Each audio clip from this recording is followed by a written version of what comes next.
Tenma is sharing an awakening ceremony with his classmates in front of the Northern Commander, Mendu Izumi, the same man who taught and created the strongest awakener and the light of humanity. To help these children awaken their potential, he summons an awakening monolith. Several students tried but didn't get any luck with awakening. Ironically, the fattest bully bitch among them ended up getting awakened. Our boy shoved his ass aside and interacted with the stone with a fierce determination. It was that time that the Northern Commander himself saw a literal god of destruction representing the boy's spirit. The monolith blossoms an enormous blue lotus, while Tenma acquires a hidden skill called over-mimesis, allowing him to adapt to any opponent's skill and create a counter one in its place, basically giving him overpowered Maharaga powers. The fatso couldn't handle the jealousy and tried to attack our boy. In a sudden flash, this man pops up behind Fatty's ass as if his rent was due and paralyzes him in fear, making him shit his pants and hit the floor. With complete analysis, Tenma gains Thunder Wave as a counter skill, bringing him into a mini Lotus domain each time he completes his adaptation. He is hailed as a literal monster who has just acquired an overpowered skill, but unbeknownst to everyone's expectations, a giant monolith falls from the sky, collapsing on top of the Institute. Even with the Northern Commander here, it's going to be a problem. The monolith's descent implies the coming of a powerful disaster beast, so naturally everyone's running. But our boy is literally too angry to effing care. He stands up to business to deal with the threat all alone. He even feels lucky that his first enemy as an awakener is the same type of creature responsible for killing his mother, so this is a truly happy day for him. Keep in mind that he's saying all that shit to a badass skeleton soldier who is literally on fire. Having acquired his new powers, our boy wonders if he should test them out right away. Using Thunder Wave, he rockets ahead with lightning speed, confronting the skeleton soldier. The monster slams its attack, but thanks to Tenma's incredible speed, he's able to not only evade it, but also hammers the gigantic monster with a ferocious punch, refusing to be looked down upon and let anyone else die at the hands of these creatures. Just that one single hit alone puts that thing on the ground, earning the surprise and attention of all his classmates. They're stunned by Tenma's overwhelming strength and wonder if running away is even needed anymore. The same rookie who was nothing a few moments ago suddenly had the ability to annihilate a level 8 calamity beast across a building. The reaction of the supervisor is the same, as Tenma's level 0 far exceeds the strength of an ordinary level 0 awakener. Still, even for at his level, beating a skeleton soldier should be impossible as the creature has two powerful abilities. First, it comes with enormous defense, and the second one is kickstarting right now, something called Bonefire, a wall of searing blue flames that eviscerate anything that interacts with it. Our boy's friends are worried while Big Mac Attack Grinchface is excitedly celebrating his demise. It seems like the end, but it's really just the beginning. Get it? Thanks to taking inspiration from Kakashi the Copy Ninja, Tenma analyzes the ability in the back of his mind. He also notices during this moment that his rate of analysis continuously increases the moment he is struck by an enemy's attack. The Snow Bunny instructor can't believe her eyes right now, as not even a level 10 awakener should be able to tank the Bonefire attack from the skeleton soldier. Actually, our boy's body is literally burning off its skin. This man's ribs can be seen as his body withers away, while he aura farms without giving a single fuck about the situation. All he sees is the sight of his beloved mother who experienced the same merciless flames. And at this point, the supervisor realizes that this guy hasn't even used his full powers yet. The Genius Awakener is out here looking like Gus from Breaking Bad at the end of his life, and threatens to kill the skeleton soldier the second his analysis reaches completion. I'm not even gonna sugarcoat how metal this scene fucking looks. His classmates feel bad for always underestimating him. Some of them take notice of the blue lotus surging once more, indicating that the Awakener is about to show off a miracle. Body withering away, Tenma reaches for the new skill, and learns the Black Ice Wall, which can generate ice on the surface of any body to deflect fire-based attacks. At the same time he obtains this skill, the system heals him back to full health, stopping him from withering away from the flames of Itachi's Amaterasu. Tenma understands that he couldn't defeat the soldier with a single attack, but now that he's boosted his stats once more, theoretically he should be able to do it. The gorgeous petals of the lotus engulf his body, replenishing him back to full health, while his classmates cheer him on, unable to believe how this man is moving like Gojo in Sukuna's malevolent shrine to heal his wounds. The teacher is starstruck by the use of his healing ability, even though the kid literally just used a lighting-based attack too. One thing remains clear, this man is built different. He's an exceptional awakener. His self-recovery process makes them wonder if this man can also destroy parts like regenerating his brain or something. While that is an interesting question, for now the skeleton soldier is pissed off and sends another wave of blue flames against him. This time, however, our boy covers his body with a thick metallic piece of ice. Not even the searing blue flames are capable of melting this ice armor, which means he's completely immune to it now. Cutting through the flames, this man lunges ahead like a god of destruction himself, dodging the soldier's wide slash and using that same ice armor to generate an enormous sword extending from his arm.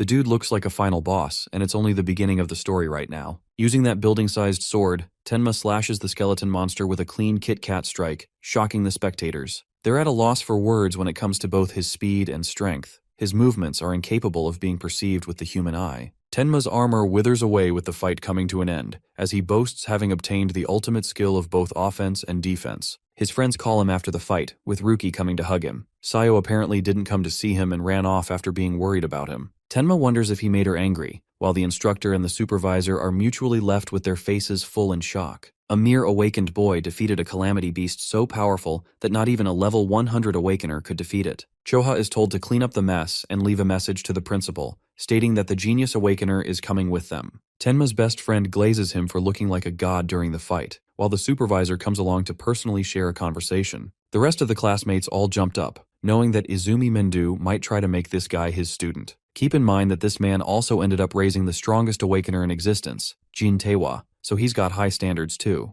Bro's friend dashes off to give them some space, while the northern commander here commends the boy for his special talent. Tenma doesn't understand what he means, but apparently Mendu has taken notice of the boy's sheer hatred and anger rooted inside his heart. He's curious what made him become such a resentful human. The sob story begins as Tenma shares his tragic loss of his parents. 10 years ago, he was seconds away from being dead meat from a skeleton monster when suddenly an awakener saved him. Unfortunately, he watched his mother wither away before his very eyes as the bonefire flames ate her flesh. She told her son to walk the rest of his journey with conviction. From then on, the boy grew hatred and held that hatred for calamity beasts. He wanted to slaughter them, assuring the demise of the demon of ruin and the rest of his kind. That same hatred surfaces even now with Tenma crying, an interesting detail that Mendu notices. Strangely, his left eye stopped producing tears, but his right one does it all on its own. This is something that happened after the loss of his mother too. After listening to that talk no jutsu sob story, Mendu extends our boy an offer, desiring to take him as a student and be put in the top league so he can kill the monsters. The Savior League is an organization built for the very purpose of combating and slaughtering calamity beasts, consisting of the strongest awakens in the world. It's kind of like an army of awkwardness made to kill monsters. Each of its members are called saviors. These people are granted proper resources, weapons, and training opportunities to gain rewards. Just like a job, even a trainee savior earns 10,000 gold every month, and in this economy, I'd work for even 200. It's a generous amount, and all of these privileges come with a certain expectation. Saviors are required to fight calamity beasts whenever called.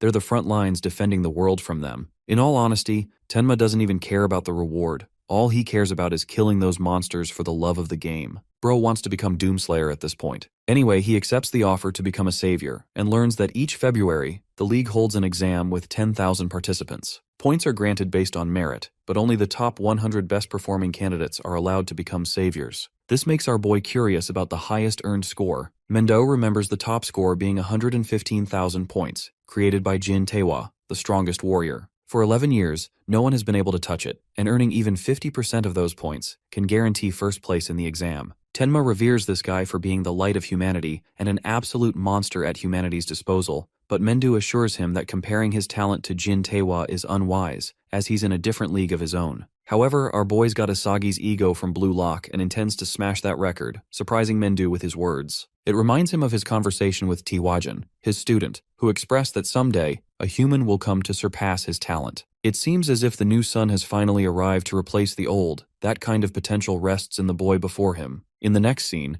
they find themselves at the stone monuments, the ones responsible for creating passages between the two worlds. Killing monsters isn't enough. One has to get rid of the monuments too, or else they'll keep spawning. The building in front of them is built specifically to isolate such monuments, preserving them but making sure calamity beasts don't escape either. They can act like tests for new saviors for training purposes, making it a training facility. In the league's terms, it's called a stage, and the monsters inside are considered uncontrollable too. This is also why rookies get slaughtered when they enter these monuments or stage training grounds, earning it the title of the Rookie's Graveyard. Jin Taewa at his earliest cleared the stage in 3 minutes as his record, so Mendu is hoping for our boy to smash the same test in just under 3 minutes. It's only then that Mendu will officially regard him as his student. In the next scene, Mendu is walking around with his newest rookie that everyone has been talking about. People are starting to compare this guy to the legend of the strongest warrior, unable to wrap their heads around the fact that he's walking shoulder to shoulder with Mendu himself. While they're wondering all kinds of things, our boy looks at the disaster level. It's 10 for this stage, 2 levels stronger than the skeleton soldier, making him wonder just what kind of monsters he's up against. From the shock expressed on the people's faces, Tenma curiously wonders why everyone here seems like a normie who has never stepped foot inside the stage. Going up to the reception lady, he requests entering the stage. She guides him and asks about his party, only for our boy to state that he's the only one. A moment of silence ensues. The receptionist takes it as a form of disrespect and thinks this guy is hitting on her. Bro landed in the anti-Riz territory really fast and lost the baddie. Tenma has no idea what's going on. Even the spectators are mocking him for trying to be a hotshot with an ego. To clarify, he explains his intentions again, stating that he doesn't want to crack her, he just wants to challenge the stage. Again, this reception lady thinks she's the queen and that he's just trying to save himself from the embarrassment. She's even ready to hand over her number just to stop this idiot from going overboard. Genuinely rage-baited, this man threatens her that he won't repeat a third time. He isn't interested in a chopped receptionist. All he cares about is his stage mission. Terrified of his words, she agrees with his request, emphasizing that his death will be on his own shoulders. Tenma grabs the bracelet and wraps it around his arm, frustrated that he had to deal with that annoying encounter. The rest of the beta simps around him think he's an idiot for not snagging the girl's number and playing Mr. Tough. The thing is, any rookie who challenges the level 10 stage is basically looking to get molested by the monsters. That's how despairing the gap is. Most of these D1 haters are talking shit, but some of them are curious about Tenma's gift and how he'll use it to leverage his position.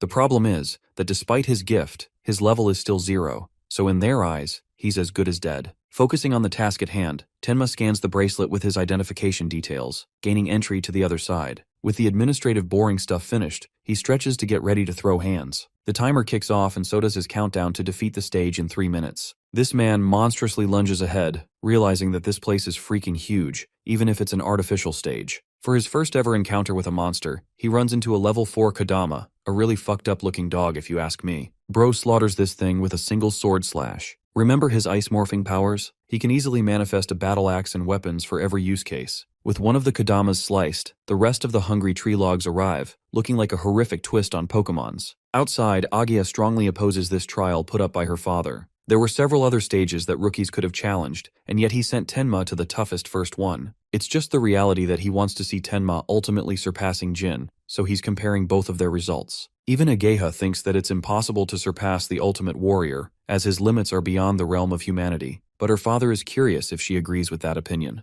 To her, Jin seemed approachable and nice at first, but then she witnessed that man slaying a level 97 calamity beast like it was nothing. She met his eyes, cold and calculating, one of a god. It's like this man has majestically surpassed the human race and has become a deity himself. While that is true, Mendu argues that the same potential is seen in the likes of Tenma, but it's going to take a while to transcend him to that level. Jin is a god who is the savior of humanity, but Tenma seems like a demon who is engulfed by his own hatred, making the two of them complete opposite forces. Back to the stage, our boy has annihilated the Kodama group with ease. Unfortunately, his ability, over-mimesis, won't even regard these weakling creatures as something to scan from. Suddenly, Bro experiences a "he's standing right behind me, isn't he?" moment and instantly retaliate with a slash. Surprisingly, it was easy to kill that one too. Tenma is starting to wonder if these disaster level 10 creatures are all weak, but that can't be right, or else this stage wouldn't have been considered a rookie graveyard. There has to be something he doesn't know about, and he's exactly right. The system detects a B-rank skill called self-regeneration, kickstarting the analysis cycle. Our boy wasn't expecting that,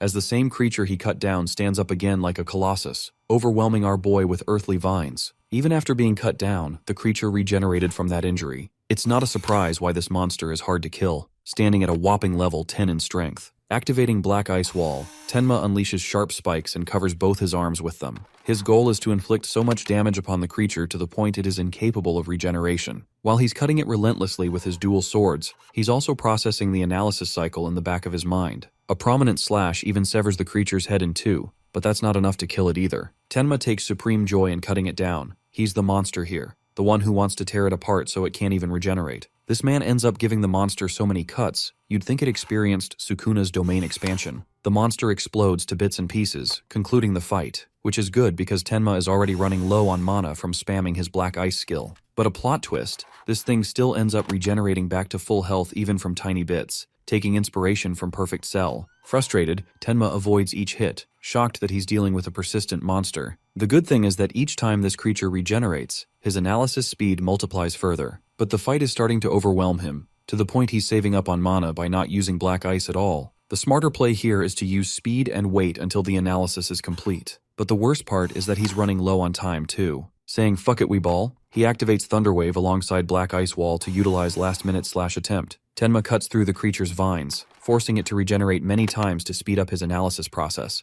because if he runs out of mana, he'll be killed on the spot. Then again, if this is his level, then he's fine with dying since he would be a shitty imposter. Mustering one last slash, Tenma unleashes his fury to try and cut the creature's head. Unfortunately, the jig is up, his mana has run out, and the second it did, he ended up getting more holes in his body than a slice of cheese. This is his final chance as the mimesis process reaches completion. It's the only thing that doesn't require mana from his arsenal. The moment it reaches completion, the Blue Lotus spawns again, acquiring Lotus Burst from self-regeneration. The monster does its best to try and sever him again, but the Lotus Burst effect is currently activating, detonating all surrounding mana into an explosive destruction. As per the completion of mimesis, all wounds that hurt Tenma end up getting auto-healed. The monster watches in shock, and the moment our boy claps his hands, the Lotus unleashes literal hell. The destruction incinerates everything in the surrounding area, reducing the creature to ashes. By the end, Tenma appears wounded from the outburst of his attack. This was his final trump card in the fight. By the way, he unleashed this much destruction just by expending a third of his mana after gaining it back via mimesis. He no longer will feel any difficulty destroying mob monsters. Also, the mimesis skill is confirmed to have both mana and health replenishing properties. A single shard remains, while the situation of the outside world is in chaos. The reception lady is worried about the rookie who went inside and begs them to call a rescue team. Even Agaha wasn't expecting our boy to end up losing to a level 10 monster. The bigger problem is clearing the stage in under 2 minutes. Suddenly, the stage reveals that a new record has been set, stunning everyone's expectations. The record of 11 years has been broken by Itsuki Tenma, who literally cleared it in 2 minutes and 14 seconds. When he exits the stage, this man looks like he came out of a war. All of his haters have now turned into his fans, because the underdog pulverized Jin's record with a whole minute lead. Our boy comes up to Mendu, questioning if he has now earned his mentorship. The man is genuinely impressed, praising his new disciple. It's one of the rarest times that Ageha has seen her father smile like that. The spectators believe that it was all the works of Izumi that allowed his student to beat Jin's record, but that's not the story at all. The reception lady comes around feeling really embarrassed for her earlier act. She presents him with a gift for setting a new record, something our boy didn't expect. He doesn't even blame her for being worked up over a reckless newbie challenging a higher stage. This time, bro's words actually managed to rizz her up, causing her to feel flustered. Ajeha, on the other hand, teases our boy, reminding him not to get cocky just because he's become her father's student. Mendu thinks the level is too easy for the likes of his talent, so it's time to raise the difficulty. He believes the correct stage for him is the advanced stage. As an important note, levels don't just indicate the threat level of a disaster beast. The most critical factor is actually their species, because some lack intelligence while others have more intelligence than even the likes of humans. Those monsters are much harder to deal with than the ordinary disaster beast. In hindsight, both awakeners and disaster beasts function in the same way. Humans possess different jobs, indicating their strength, while monsters have species differing theirs. Advanced stages house more intelligent monsters. Defeating them even at the same level is enormously difficult compared to the average monster. Tenma's next destination is set in District 4 of the Northern Stage, and he's starting to realize that all this time, he only beat shitty creatures that lacked even basic intelligence to outplay him. Knowing that intelligent species can feel pain, Tenma is ecstatic and fully invested in torturing such monsters. Bro even lets off his terrifying aura, having just found himself new victims. The reaction of the crowd is overwhelming as people can't stop talking about Jin's record of 11 years being shattered by a new underdog. Still, advanced stages are tough, and the ones in District 4 are entirely dominated by one man. Many Awakeners have entered to challenge advanced stages, only to end up missing. Rumor has it that there's a secret assassin. One idiot blurts out Reiji Kinoshida's name, while another tries to stop him from getting killed for talking shit. Reiji is revealed to be the son of the ward chief of District 4, and this trust fund Nepo baby loves being serviced. All the stages in District 4 belong to him, and waiting is for shitty newbies instead. Opening up the chest box, he discovers a similar stone from what he found on the stage. Mendu is surprised he ran into one, because it happened right after killing the disaster beast. There's a key difference in the two stones. One appears green, which genuinely stuns Ageha because it's considered of the intermediate quality. Tenma wants to know what a karma stone really is, and learns that it's basically considered an experience stone. Beating monsters or killing awakeners creates karma, or something called experience points. Those eventually become responsible for boosting your level. In this case, the karma stone is something that already contains that karma, and absorbing it allows the user to boost their levels significantly. The strangest part of all is how a karma stone ended up naturally forming inside the stage. Mendo the master speaks, believing it must be influenced under Tenma's gift, stunning both of them. Apparently, the karma contained inside the defeated ends up being absorbed by the victor, but the fact that Tenma didn't level up after defeating 2 disaster beasts suggests that he couldn't absorb the karma. Mendo's theory is that all this time, the karma that Tenma gained by killing monsters ended up being naturally absorbed by the surrounding awakeners instead of him. But the stage is different. There's no one there to absorb the karma, and Tenma can't absorb his own anyway. That's why it forcefully solidified itself into a stone. But Ageha's worried that our boy is stuck in a standstill because he can't even level up. Her father stops her from asking information from Tenma about his skill. It's supposed to be a secret after all. Anyway, Mendo suggests our boy sell the stone if he wants to make use of it. Personally, he's going to be away for a while for a meeting with the leaders of the 5 continents. His daughter will look after Tenma in the meantime. However, he does leave with a few important points. Tenma is told to keep his status as a disciple a secret, and he's also instructed not to tell anyone about the details of his gift. Third, the teacher wants him to clear at least 6 advanced stages before his arrival. And finally, Tenma is given freedom to do whatever he wants with his power, because it's his own to use. The rookie accepts his orders as the scene cuts off to the Northern District. Some Awakeners are frustrated that they're not given space even when it's their turn. Reiji Kinoshida's guards are here to reserve the spot for him, telling these kids to get lost. The Awakeners talk some tough game, mouthing Reiji off as some rich pampered kid who will eventually get reported to the guild. But apparently he fucked around too much because the same dude ends up getting launched into the nearest wall. This muscle brute is attacked by an immediate B-rank earth spike, only for it to result in 0 damage. This guy's face goes metallic, while the blonde fails to understand how a technique that could easily pierce through monsters is unable to do damage against this muscle-brained freak. The big guy grabs both his arms before headbutting the shit out of his face, knocking him out. A level 7 and 8 Awakener, both were taken out without being able to do a thing to Reiji's bodyguard. This man is Takeru Oga, one of the 4 strongest men under Reiji's influence, and he's also a level 12 metal bender. Metal Dick over here reminds everyone that anyone who dares to rebel against Reiji's orders will get killed. He doesn't even want the others to take these 2 Awakeners away, fully planning on torturing them. His friends suggest Takeru to hold back a little, as the people are watching closely. Suddenly, someone speed blitzes him really fast. The dude's body fumbles right into Tenma's arms. Everyone around them assumes Tenma to be some kind of loser who's just signed his own death. Even this guy calls him an idiot for trying to overcome Reiji's orders and offers a final warning. But Tenma knows full well that he has to enter the stage, and that Takeru is his only obstacle. Ejiha reports the situation to the higher-ups, but our boy is planning to handle things his way, recalling his teacher's words to do what he thinks is right. He leaves the injured in her hands and exudes malevolent aura even for a level 0 Awakener. Takeru can't believe that the level 0 rookie has the balls to stand up to him, but strangely, he feels a unique kind of pressure, making him wonder if the kid has some kind of gift. Relying on his stats, Takeru blindly believes he's got the upper hand here, but then he receives a jolt of shock. He watches our boy blitz him with insane speed as Tenma's punch kisses this guy's face. The spectators suddenly go quiet, unable to comprehend the rookie's speed. Luckily, Takeru managed to metalize himself before the punch made contact, so no injuries were made. Coating his arms in metal, he thunders down his heavy fists, praising his opponent's speed but also highlighting Tenma's lack of strength. Our boy evades swiftly, knowing that he just missed his one opportunity to deal a surprise attack on a superior opponent. His best shot right now is to rely on Thunderwave and boost it even further, prompting Tenma to activate his metallization process in the background. The metallization skill is dangerous enough to earn mimesis effects, which means our boy can't hold back either and has to go serious. Tenma understands that normal attacks won't work, but all he's got to do is target Takeru's flesh for considerable damage. He wounds up a kick to strike his face, but Takeru manages to block it just in time, criticizing the weakling's lack of power and speed. But this is actually our boy's strategy. He's conditioning his opponent to predict his max speed, only to upgrade Thunderwave even more. Takeru is completely caught off guard witnessing the usage of a lightning element.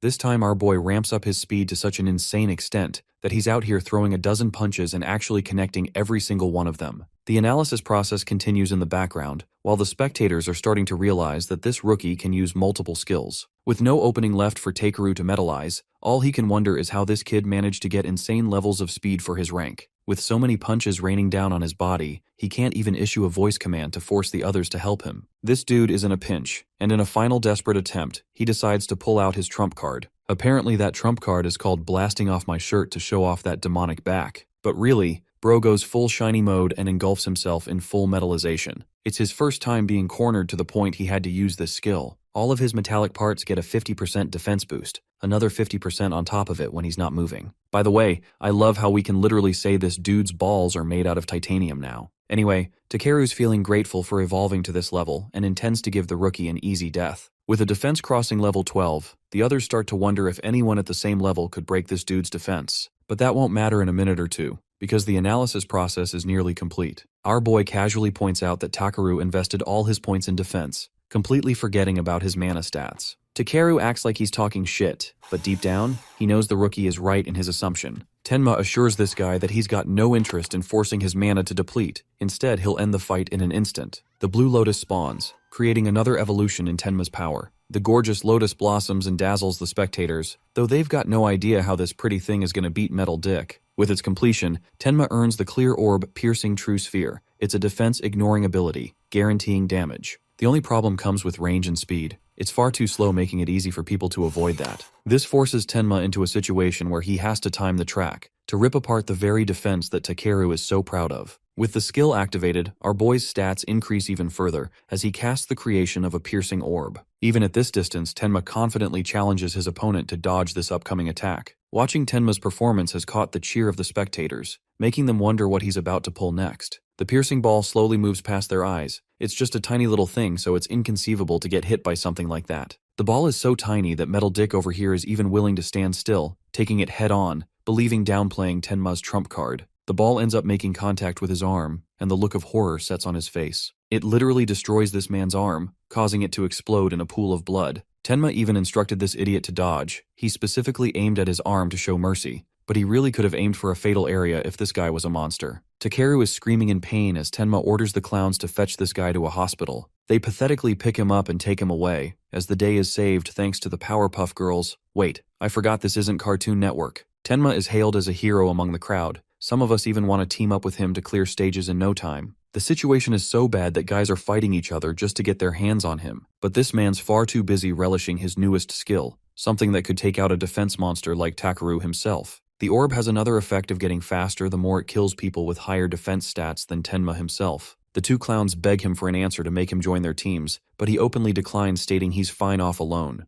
Again, the same reaction is given by the crowd as last time, calling him a fool for solo challenging an advanced stage just because he could beat Takeru. People's impression of him changes really fast, and they're fine with leaving this psychopath to die now. With the naysayers gone, Mendu's daughter emphasizes that each calamity beast in the advanced stages is relative to Takeru's defense, so our boy really has to manage his mana carefully. But Tenma's chill with it and tells her not to worry, causing her to feel flustered because his death will earn humiliation from her father. Aside from that, Ageha highlights that stone beasts move in groups, but they're still dumb, so Tenma could take advantage of them by seeking mana drain. The bracelet signs him off to challenge the stage as our boy enters his next big event. He didn't expect to face off so many of these huge rock lizards. All of them have super high stats too, way higher than the creatures he fought before. The Colossus statue charges at him at full speed, while Tenma decides to whip out his piercing orb to use it against their shielding high defense stats. I can't help but point out the similarities of the lotus petals with Archer's Row Ayas from Fate. Anyway, the orb makes contact with the statue, carving a hole straight through its body and killing it immediately. This earns a 100% speed increase in the orb's speed, which is amazing for Tenma in every turn. 3 of the scary statues lunge at him, but our boy is on that Killua energy with his lightning and blitzes past them. He defeats 3 of the monsters using his explosive attack after spending a third of his mana again. But the fight's not over. 2 more creatures lunge from opposite directions. This man casts Hollow Purple to finish them off with his piercing orb. First, he dodges both of the statues, causing them to smash into each other. This allows him the perfect vantage point to hit them with a monstrous piercing orb. The speed of the orb is even faster this time, and kills both monsters in a single go. Tenma topples, feeling exhausted as his mana extinguishes to 0. He's having a real hard time with his mana constraints lately, and hopes to gain a mana recovery skill soon. His current speed of progress is promising after increasing the orb's speed to 5 meters per second. But bro completely forgot about the final monster who comes crashing down upon him, unleashing literal destruction. One of the monsters ended up using Gigantification skill, literally becoming a threat that Godzilla would have to come and eliminate. Its sheer size is a problem, but Tenma is managing himself using lightning speed. Bro is dashing up like the Flash, not knowing if he can pierce a creature as huge as this one. Carefully selecting his target, he aims at the monster's head, releasing a piercing orb shot. But from this distance alone, Tenma figures that the orb is so small that it's going to do minimal damage. The Titanic stone statue retaliates with a fist of its own, and since our boy can't even dodge mid-air, he's left with no choice but to spam the use of black ice to tank the hit. Still, the impact sends this dude flying, crushing him into the nearest wall. The fight's way harder than what he thought it would be. Sensing the need for overmimesis, the system starts analyzing automatically, bringing satisfaction to our boy's face. The scene cuts into Reiji's place, where one of his agents expresses his shock. The man offends him with his noise, but also informs him of some sudden news. Apparently someone managed to beat Takeru and got inside one of the advanced stages. The news pisses off this pampered bitch, unable to believe how Takeru even lost with his level. The only reasonable explanation is that someone over level 30 bested him. Unfortunately, the awakeners of this level are skilled and deal with actual missions, so they don't bother playing with weak awakeners. Everyone in the facility is around level 10, but there's just no way Walmart Aizen can believe that a level 10 warrior beat Takeru. Reiji intends to investigate the matter on his own, believing that he'll make it in time to the same location if they hurry now. His agent even recommends that they proceed with the side of caution, but obviously room temperature IQ over here doesn't heed his warning. Reiji is in the mood to humble this person for ever daring to mess with the Kinoshita family. As for our boy, somehow he managed to survive and reach 100% analysis. Shielding in his lotus, the system marks the completion of the gigantification skill, but strangely, Tenma didn't get a new skill this time. Instead, his piercing orb upgraded to level 2, allowing him the ability to adjust the size of the orb and even doubling its passive speed increase. Testing out both effects at once, Tenma activates his newly evolved orb, manifesting an orb that extinguishes every last ounce of his mana. This is the most powerful piercing orb he has made up until now, and it launches like a literal nuke. Bro is even out here posing like Gojo after his final kill shot, wondering if he went too far at the end. The defeat of the stone golem marks another step in his progress. The orb's speed has boosted up to 7 meters per second, and if he can just clear the stage 2 more times, he'll end up ramping it up to a car's speed. All this time, the passive effects he's been ignoring are actually proving to be quite useful to him. Lotus Burst allows for greater utilization of all his skills, which means as long as he can buff Lotus Burst's passive effect, he'll have enough power to be able to snipe monsters from thousands of meters away. The advanced stage is marked completed in a mere 3 minutes, setting another record and bewildering the other awakeners. People want to know why and how this guy is a level 0 because it makes zero sense at all. Then there's him looking like he came out of a shower, no signs of injuries. Even Ageha is impressed, always amazed by him. She praises him for being quick with his completion rate, but that's just thanks to the help of the piercing orb he obtained. Strangely, he spots a butterfly lingering around her. It's called a jade butterfly. Ageha is actually a Shikigami user, but I'm too busy noticing those curves to care about the butterfly. No one ask me the color, please. He interacts with the cute thing, calling it beautiful, and directly asking Ageha about the kind of jobs regular awakeners even have. She's shocked that he doesn't have any basic knowledge of that.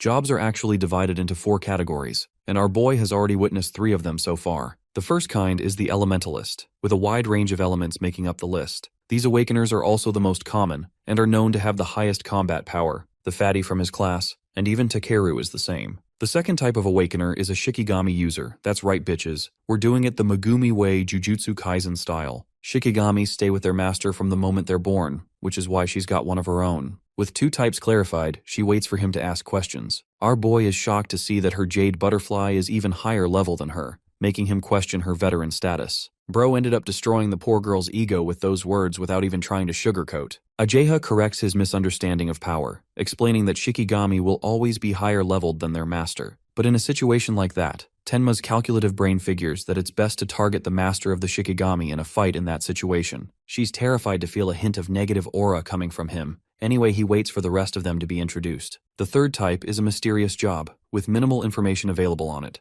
It's the one that our boy has, the type called Order Breaker. The problem with the individuals bearing this type is that each of them have different abilities. The Blue Lotus Tenma differs from awakeners who can shift size or even create shadow clones because Naruto's here too. Skills possessed under each job category are ranked from C to S in 4 pyramids of strength, but Order Breakers are classified as having Z category skills, different from the rest. It's because the Order Breaker class is treated with respect because of their unique skills, and the moment an opponent figures out an Order Breaker's ability, they lose their biggest advantage. It's the very reason Mendu, her father, insisted against Ageha inquiring about our boy's abilities. Tenma's irregular among Order Breakers too, because from her personal confirmation, she saw him utilize 3 different skills, 2 of them related to elementalists. Tenma's starting to get a little bummed out that she keeps talking about him, so he directly inquires about the 4th kind of job that he hasn't seen. This one, she refuses to mention a word about, calling it punishment for this man keeping everything to himself. Before leaving, Ageha asks about his intentions from here on,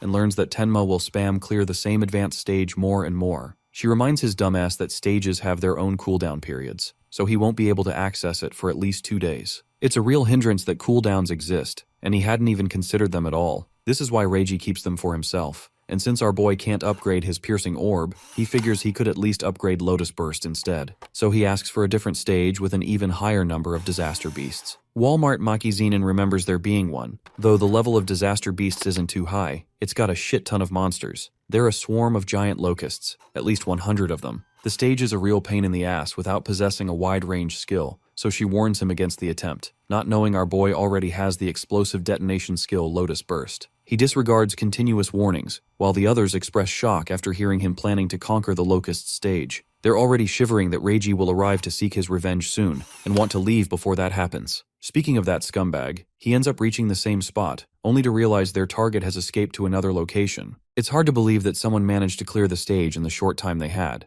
Reiji's blood boils, and he thinks this mysterious offender is intentionally fucking with him. He orders his agents to look for traces of mana and to contact someone called Hound for the job. He wants Tenma alive so that he could personally offer him a taste of torturous hell. Bro thinks this shit is so tough. In a different area, a poor awakener is barely clinging to his life. He's being hunted by Hound, a subordinate of Reiji, and even after using his escape jutsu, he ends up being discovered by the gaping wild beast. The creature rips him in his mouth while Reiji's other agent comes to retrieve him. The guy in his mouth is still alive, by the way, questioning how they managed to track him down. This person's pet dog over here has an excellent sense of smell, tracking any target down with ease. The man is known as Charles the Hound, and he has come to eliminate his target on behalf of Reiji. The poor guy pleads for his life, but Charles mercilessly allows his wolf to feast upon the human's flesh. After his death, they experience a level up at last. Charles calls to report mission status, confirming the kill, but to his shock, learns about Takeru's heavily sustained injuries. Considering it an important matter, he is signaled to Reiji's location, happy that a new prey has appeared.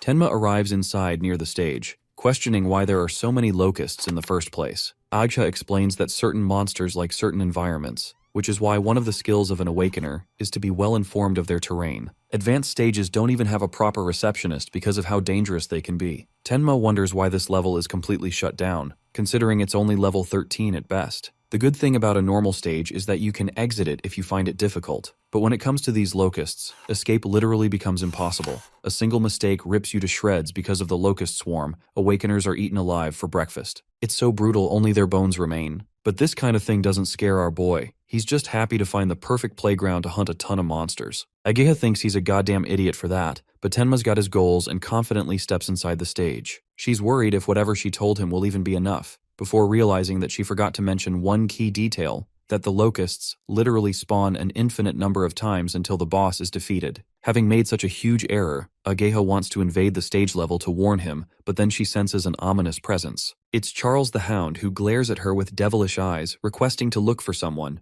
The scene cuts off and takes us to Tenma's experience inside the stage. Clapping his hands, he playfully wakes up the annoying bugs so that he can kill them over and over. Their levels are so pathetic, a mere level 1, but their quantity makes this stage worth it. With more than 100 covering the sky, Tenma casts his Lotus Burst technique, while at the same time guarding himself with black ice armor. His goal is to let these bastards swarm him from every direction, and just when they feel confident, he'll detonate. Tenma activates Lotus Burst at a precise moment, obliterating the bugs all at once. By the end of his attack, they're all dead meat, evolving his Lotus Burst to level 2. Its range has expanded to a whopping 10 meters, double than before. Tenma thinks that monsters of this weak level should net him easy points because they barely consume his mana in any of his skills. If he can spend 10 more shots and kill 100 locusts in each swing, his skill will upgrade by 1,000%. But then he realizes that this stage also must have a cooldown of its own, so his happiness is short-lived. Tenma checks his bracelet, wondering why the stage clear prompt hasn't appeared. Instead, he detects the boss monster's skill called Matriarch's Will, which immediately activates his analysis effect. When Tenma looks around to check for survivors, he watches the dead swarm pulling inside some kind of vortex. Zooming away, Tenma creates distance between them,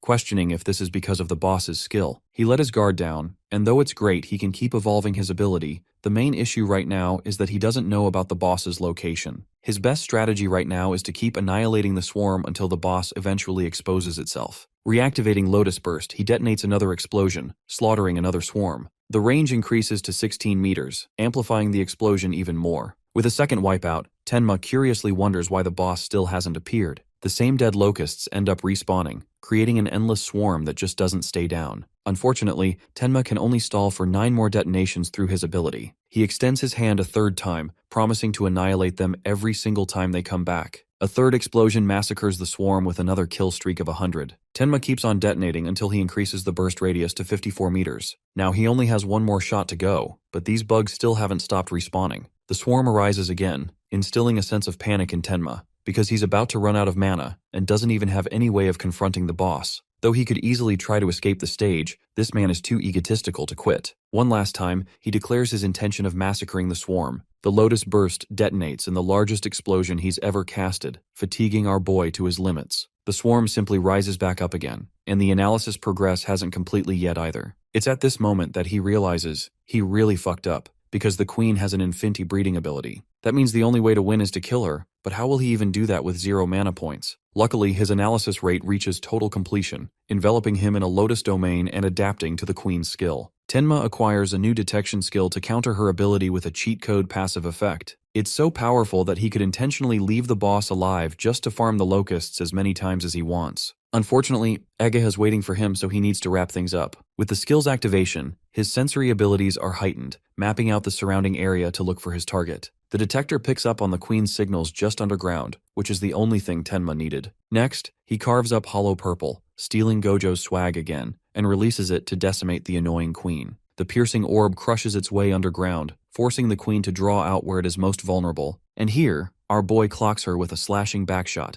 ending her life. With the queen dismantled, the swarm is instilled in chaos, but our boy's happy to send them all to hell alongside her. A final detonation wraps up things and kills the locust swarm for good, increasing range to 65 meters. The stage helped him with a ton of skill boosts, and Tenma intends to reuse it and evolve his range even further later on. Achieving a new record of 17 minutes, he exits the stage, worried about Ageha's condition, but also thinks that she might ditch his ass. Tenma actually likes the awkward side of her, but the moment he comes out, he sees Ageha full of cuts and being choked out by Charles. The fact that Tenma came out in one piece is confirmation to the Hound that this is the guy his master is looking for. And yes, don't forget, the One Piece is real. Agitated, Tenma threatens this guy to put his hands off of her, or else he'll kill his ass. Charles thinks the kid is cocky for a level 0 rookie, and in that exact moment, our boy spawns in his freaking face to kill him. Going, "Oh shit, I'm fucked." Charles summons his wolf Shikigami to block the attack. The creature successfully tanks the hit, while Overmimesis kicks in again. Tenma realizes right away that he's dealing with a Shikigami user, while Charles analyzes the situation.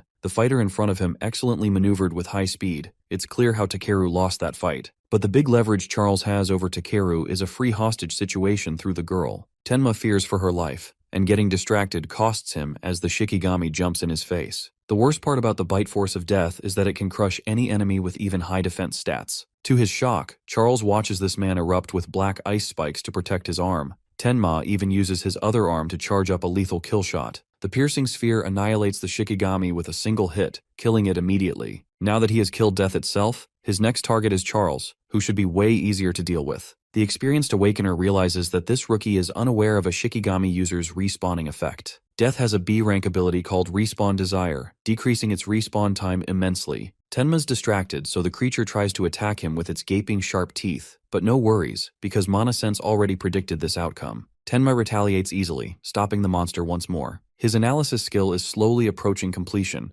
but if the Lotus appears in front of Charles, it might give him free information about his ability. Charles himself is having a mental breakdown dealing with a guy with both immense speed and strength alongside a bunch of other hacks. His only leverage is Ageha, so he chokes her enough to prevent her from saying harder daddy and threatens to kill her in front of Tenma. Our boy wanted to complete the analysis without spawning the Lotus, but things are going in a different direction. With its completion, he earns the counter skill called Shikigami Eater, a unique power with the effect of taking control of another user's Shikigami by touching it once. This is an excellent counter, but because our boy intentionally cancelled out the Lotus spawning effect of his skill, he didn't get any auto-recovery effects. That's the price for skipping it. The good thing is that he's currently uninjured, so he doesn't need it anyway. First things first, he tests his Shikigami Eater spell on the approaching monster. Activating its essence, he slaps the Shikigami's head, manipulating the strings of its control before kicking the creature away with enormous speed. Charles watches his monster get obliterated again, calling the poor thing a useless mutt. He threatens to break Agea's neck, but she doesn't even care about herself in this situation. Tenma throws up his hands in absolute cinema fashion to save her life. Charles is happy that the kid is being obedient to prevent any further trouble, but the part that's bugging our boy is why he's being targeted in the first place. Charles thinks he's playing dumb when he's the one who instigated everything. He decides to spill the tea of his mission details, revealing how Reiji is pissed off ever since the mysterious Awakener stole his advanced stages. That's why he recruited Charles to finish him off. Hearing Reiji's name for the millionth time bugs Tenma, who thinks the two of them really need to have a talk in private. Charles assures him that they're already headed in that direction, since he's going to use his pet dog to cut off our boy's legs. And this time, if he uses defensive ice, Charles will snap Ageha's neck.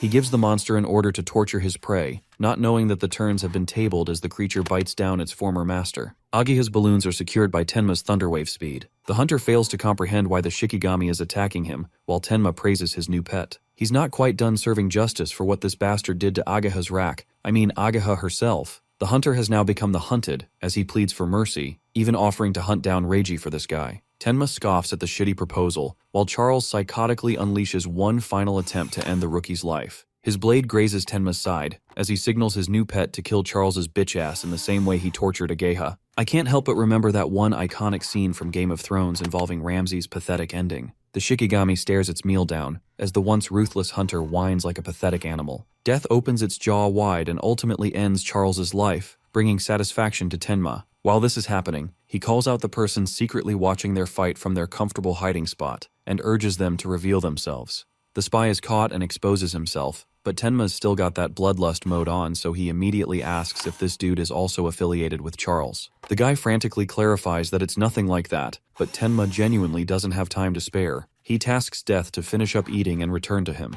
The Shikigami devours Charles and eventually fades. Even a berserk dog like Death is able to obey Tenma's commands. The blonde fellow is now confident that our boy can help him. Iberia shares his name, praising Tenma for his super sick moves back there. He already knows him as the guy who took down Takaru, and he has a proposal for Tenma in exchange for karma stones and weapons. Rejecting all of those offers, our boy simply walks away, ignoring him. Not a single awakener could do what he did just now for the reward he could have gotten. A specific type of reward always fits a specific person's situation, just as a blade would benefit an avenger and medicine would heal the injured. This sparks an idea inside Iberia's head, as he's got the perfect reward for the situation. He understands that Tenma can't speed Blitz right now because Ageha is already injured, and by the time he gets her to the hospital, she'll bleed out and die. To remedy his pain, Iberia whips out a healing item. It's a mystical scroll that actually stops Tenma from walking away. He turns back, his face genuinely showing signs of relief for his friend's safety. This item is promising enough to save her life, so they put her down and wrap her melons with the material. The item is a rare artifact crafted by two different materials from the Shadow and Wood Spirit clans. The rookie has no idea what an artifact is, so Iberia explains their logic. Modern weapons of humanity don't do crap against creatures of destruction, especially guns. The good thing about crafters is that they can forge new weapons using monolith or disaster beast parts.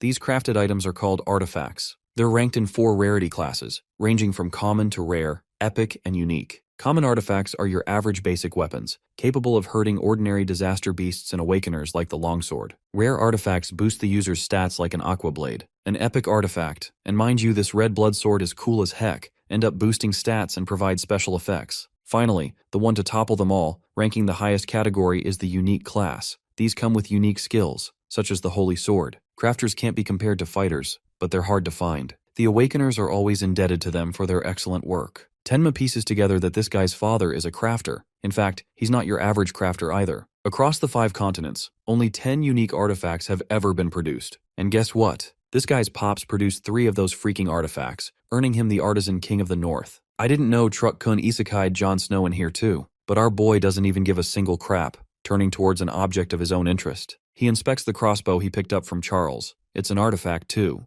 Iberia is stunned that even after that amazing story, this dude didn't even give a damn about his pops. The crossbow is a rare artifact. Unfortunately, there isn't any ammo, but Iberia explains that some weapons generate their own ammo. To Tenma's shock, the weapon vanishes in thin air. This is also another quality of certain artifacts, who are soul-bound to owners and end up automatically returning to a subspace dimension. Tenma finds this information neat and thanks this guy for healing Ageha, saving her life. He's indebted to him for any favors in the future, and intends to personally handle Reiji after this. Iberia thinks it's a seriously reckless idea to go and challenge Reiji all alone, but Tenma isn't in the mood to argue and doesn't get the deal. The good thing is that both Iberia and our boy have the same target. Even though Reiji didn't exactly piss him off, Iberia suggests that the two of them team up in the upcoming Savior Alliance tournament qualifiers. Tenma remembers the tournament, recalling how only the top 10 qualified candidates make it to the main tournament. That's also why he's been spamming advanced stages non-stop, to prepare himself until the test. However, he doesn't get what it has anything to do with their target. Iberia reveals that the qualifiers are held individually by continents, and as the son of the chief, Reiji is expected to partake in this event alongside his older brother. If neither of them end up cutting top 10 positions, the Kinoshita family's name will be dragged through the mud. It's the very reason he's seizing control of all the stages for his own personal advantage. Tenma questions why he's receiving so much help from the blonde awakener, while Iberia shares that he genuinely admires him and believes in his own instincts that they'll both pass. Tenma still doesn't get why this guy is trying to rush for the tournament right now, prompting the warrior to look for a deeper reason. Iberia shares that he saw his father work on his crafts since he was a little boy, so he admires his father a lot. His ultimate dream has been to become an awakener, to fight monsters with the tools his father made. Unfortunately, even after awakening, Iberia's father refused to make him a proper artifact, calling him unworthy to deserve his crafts. Despite the endless beginning, the man didn't flinch and told his son to pass the qualifiers if he wanted a weapon. That's why he shares an intense desire to clear the initial qualifiers no matter what. Hearing all of that, Tenma understands that the crafter's son must have a long list of people waiting to team up with him, so there's really no reason why he picked a level 0 guy. Apparently, the master artisan installed a condition, stating that if Iberia ends up being carried by an overpowered teammate,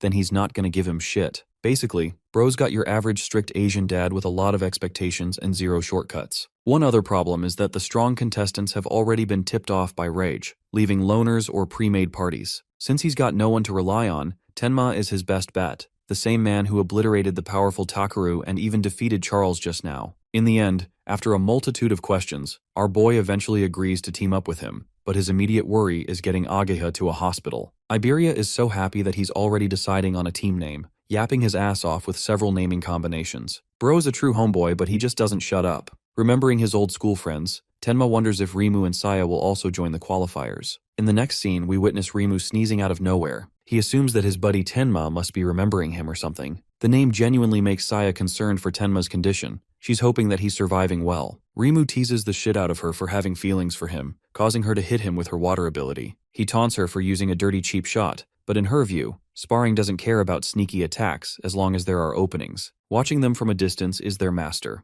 a cyborg who is hell-bent on training them properly for the qualifiers. Seiya has already reached level 11, while Rimu is stuck at 10. Both are elementalists looking to face off against other awakeners soon. The scene cuts to Reiji's bitch face again, who is starting to get irritated that the Hound hasn't reported back. It pisses him off that they're all useless, while his agent suggests sending a search party. Reiji doesn't care, and highlights the qualifiers taking top priority, because his pops will beat his dumbass if he doesn't make the cut this year. By the way, this guy has already bought nearly 800 contestants, bribing them for the cooperation. All of them are level 5 and above. Reiji likes the fact that his agent is reliable compared to the others, and goes on to consume the last stone to level up his stats. He stands at an average level 12 thinking he's the top dog, and wields lightning as his element. In the next scene, we find our boy apologizing to his master for failing to save Ageha in time. The Northern Commander entertains the idea of killing Reiji with ease, but Tenma doesn't want that, and begs him to leave him alone. Mendu understands and is interested in asking about the details some other time.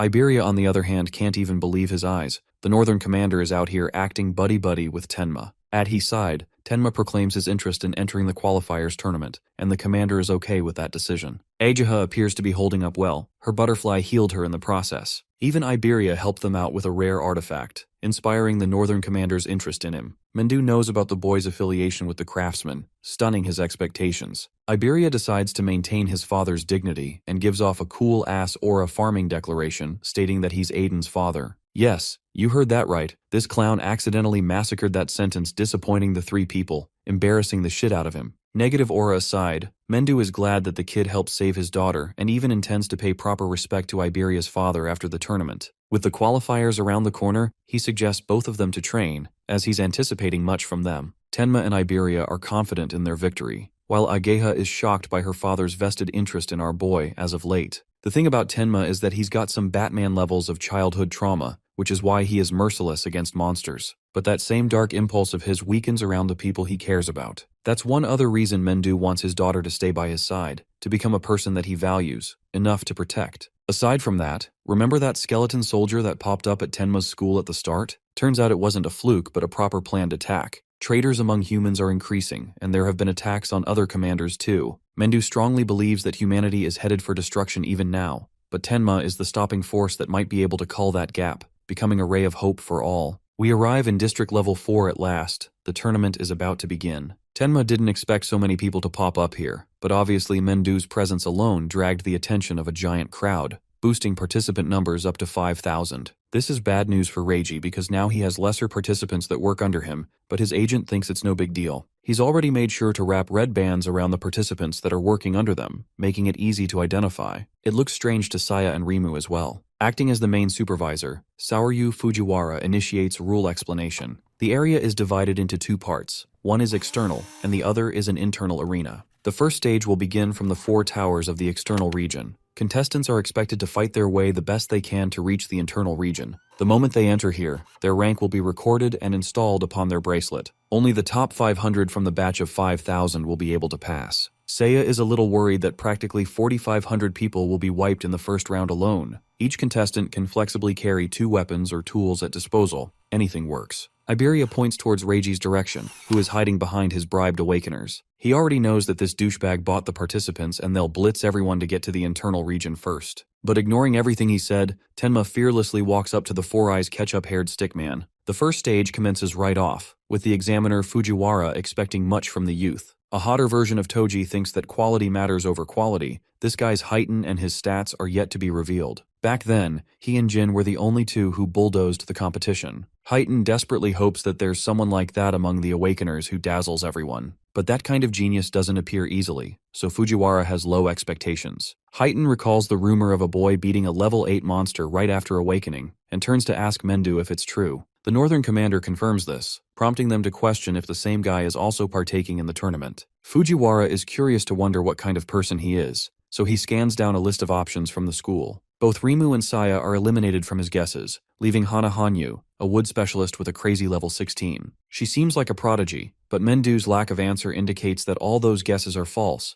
even though Hanyu is the top rank here. Heighten interestingly asks about any level 0s around. There's at least one every year, who ends up getting smashed by the competition. Speaking of a level 0, Reiji ridicules the rookie trying to challenge him, not knowing this is the same guy who mopped the floor with 2 of his bodyguards. The moment our boy whips out Charles's crossbow, his face drops in shock. Tenma understands that this clown has been looking for him, while Reiji is ticked off by his insulting tone. Taking him for a rage baiter and nothing more, he signals his lackeys to jump our boy. Saying so, Reiji leaps off and goes to target the internal region. Now Tenma is left with a bunch of people that are all higher level than him. Heighten can't fathom how a level 0 is going to challenge multiple level 6 and 7s like that. Iberia is not liking the situation either, fearing that they'll get overwhelmed by 4 assailants. He's already prepared to use his trump card in a citation like this. One of the goons tries to provoke our boy, prompting Tenma to order him to move. Such a harmless comment makes this dude burst out in laughter, because anyone would think the kid is just a hotshot who talks big. Heighten actually likes Tenma's brave personality, and intends to jump in if he's about to die.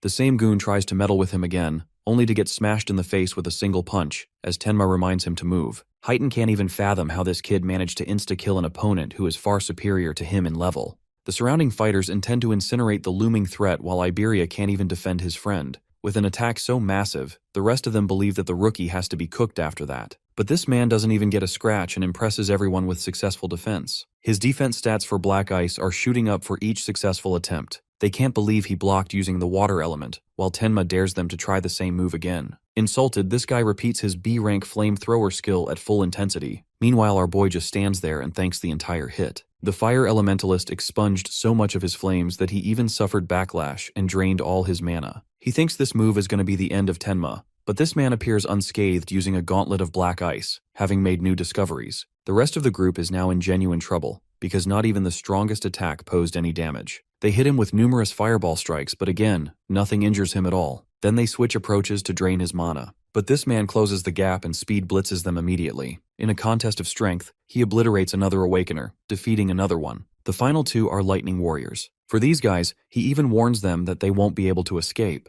But the idiots go on ahead to activate dual skills anyway. Heighten can't believe he's witnessing one level 0 guy massacre an entire team. With all of them down, Iberia commends his teammate for being incredible. No one believes he's level 0 at all. But Iberia reminds the arena that he and his partner will be the best of the best the tournament has ever seen. Reiji is on his way thinking about the crossbow, when suddenly he watches another Awakener pass by him, only to get zapped like Hassan's dog. Reiji reminds this dog of his place, that no one's supposed to pass him. He gathers the rest of his lackeys and orders them to stay together. The examiners watch his arrogance on full display as the young master of the Kinoshita family. Unfortunately, nothing is against the rules, so they can't intervene, while Reiji is fully confident in his victory in this tournament. Suddenly, Bro hears someone calling out his name. It's none other than the dynamic duo from earlier. Tenma survived the team, which makes him question how on earth this guy managed to do that. He calls our boy level 0 trash, but Tenma doesn't mind, and Reiji doesn't want to fight him head-on, so he signals another large group of 100 warriors to keep them busy. Tenma is happy to take them head-on and covers Iberia's ears, before dashing with lightning-fast speed, slamming Reiji off his rocker. This is his way of telling the bastard that he's going to settle the score, and he won't be letting his prey escape until that happens. Seiya and Rimu are having trouble but end up reaching the inner circle. Ui and Ahagami are 3rd and 2nd place respectively. Hanyu sits at the top, dominating the leaderboard.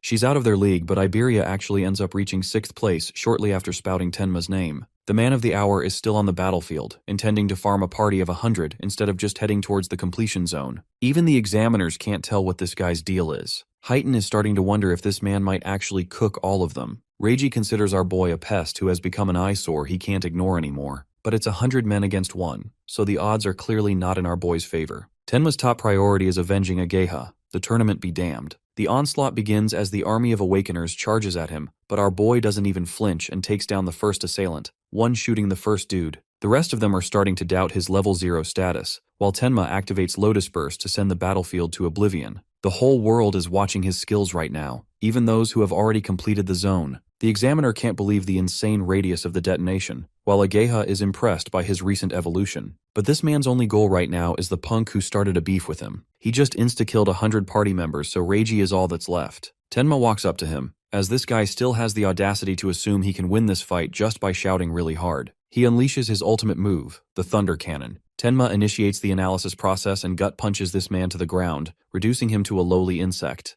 Reiji begs his assistant to save his life, who willingly breaks the rules and enters the tournament. He's actually a level 35 Awakener, so Heighten is interested in taking him out immediately for invading. Our boy can tell that someone is approaching at high speed, but it's more than one person. The agent was about to get him when Heighten smashed him to the ground, urging Tenma to continue where he left off. Tenma stares down the dog who pleads for his life, but before he can finish his sob story, Bro pulverizes his head, finally avenging Ageha, his waifu. The analysis process is paused by him so he can save it for later, but a peculiar voice draws his attention. Seiya and his friends welcome him to come inside. She's out here ovulating for this man after watching him massacre those Awakeners. And that's how he reached the inner zone in 7th place. Iberia and Rimu are having some serious bro-level beef. Both want to claim their top spot as Tenma's ultimate buddy. They yap at each other, ridiculing and rage-baiting to the best of their abilities. The examiner concludes the first stage, and explains that the contestants are supposed to fight monsters in the second stage for 1 hour straight. This is the more exciting level, as all 7 remarkable contestants welcome their next challenge. They arrive at the venue, all of them are curious, while Saya and Rimu want to know everything about our boy's ability. The examiners instruct the candidates to get ready, this time meeting them closer alongside the rest of the famous figures. The test will consist of hunting down beasts and killing them based on difficulty points. Defeating a monster will ensue a timeout cooldown for 1 minute. This makes Gaku Ui want to hunt down the top-level monsters right away. Curious, Tenma raises his voice to ask a question, inquiring if the Nightmare class is truly the highest difficulty. Most of them there don't think he's half as powerful to take down a threat like that,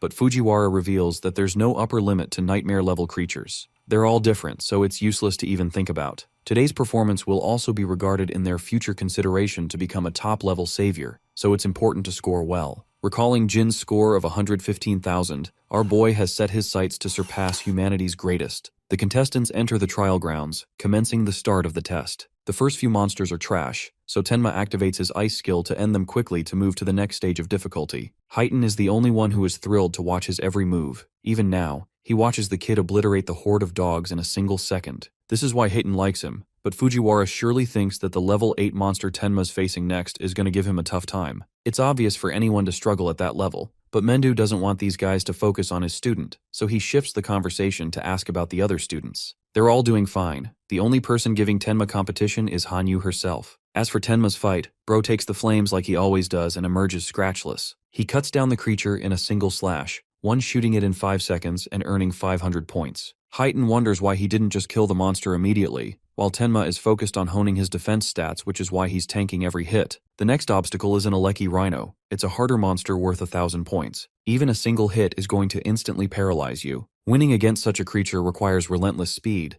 but Tenma casually goes up to it, even expressing interest in the horn. The rhino slams him away, but this man feels nothing. He keeps on giving his audience a show. Thanks to enduring that hit, his personal stats boost again. Now it's time to end the fight, so Tenma lunges right in and kills the creature within 7 seconds. Fujiware creates suspense for the next monster, as it's even more fearsome than the last with absurd attack and defense. This creature is considered one of the most ferocious disaster beasts in the preliminaries. This is the Nightmare class Purgatory Giant. But all that glazing does nothing when Tenma one-shots it with his piercing orb, even posing nonchalantly after the kill. He's done playing with his toys and asks the examiners to send in the next Nightmare class monster. Saya Hisagi uses her power to pierce the monster straight through its mouth, planning to annihilate the remaining 2 monsters so she can finally advance to the normal class. As she prepares herself, her system notifies her that she is close to clearing the beginner class. Elsewhere, Gaku Uwe is confident that he will be the first to reach the normal class, while Hana Hanyu decides to recover his mana before proceeding to the next level. Suddenly, the system blares an announcement. The Nightmare class has been cleared by someone ranked 21st, and in record time.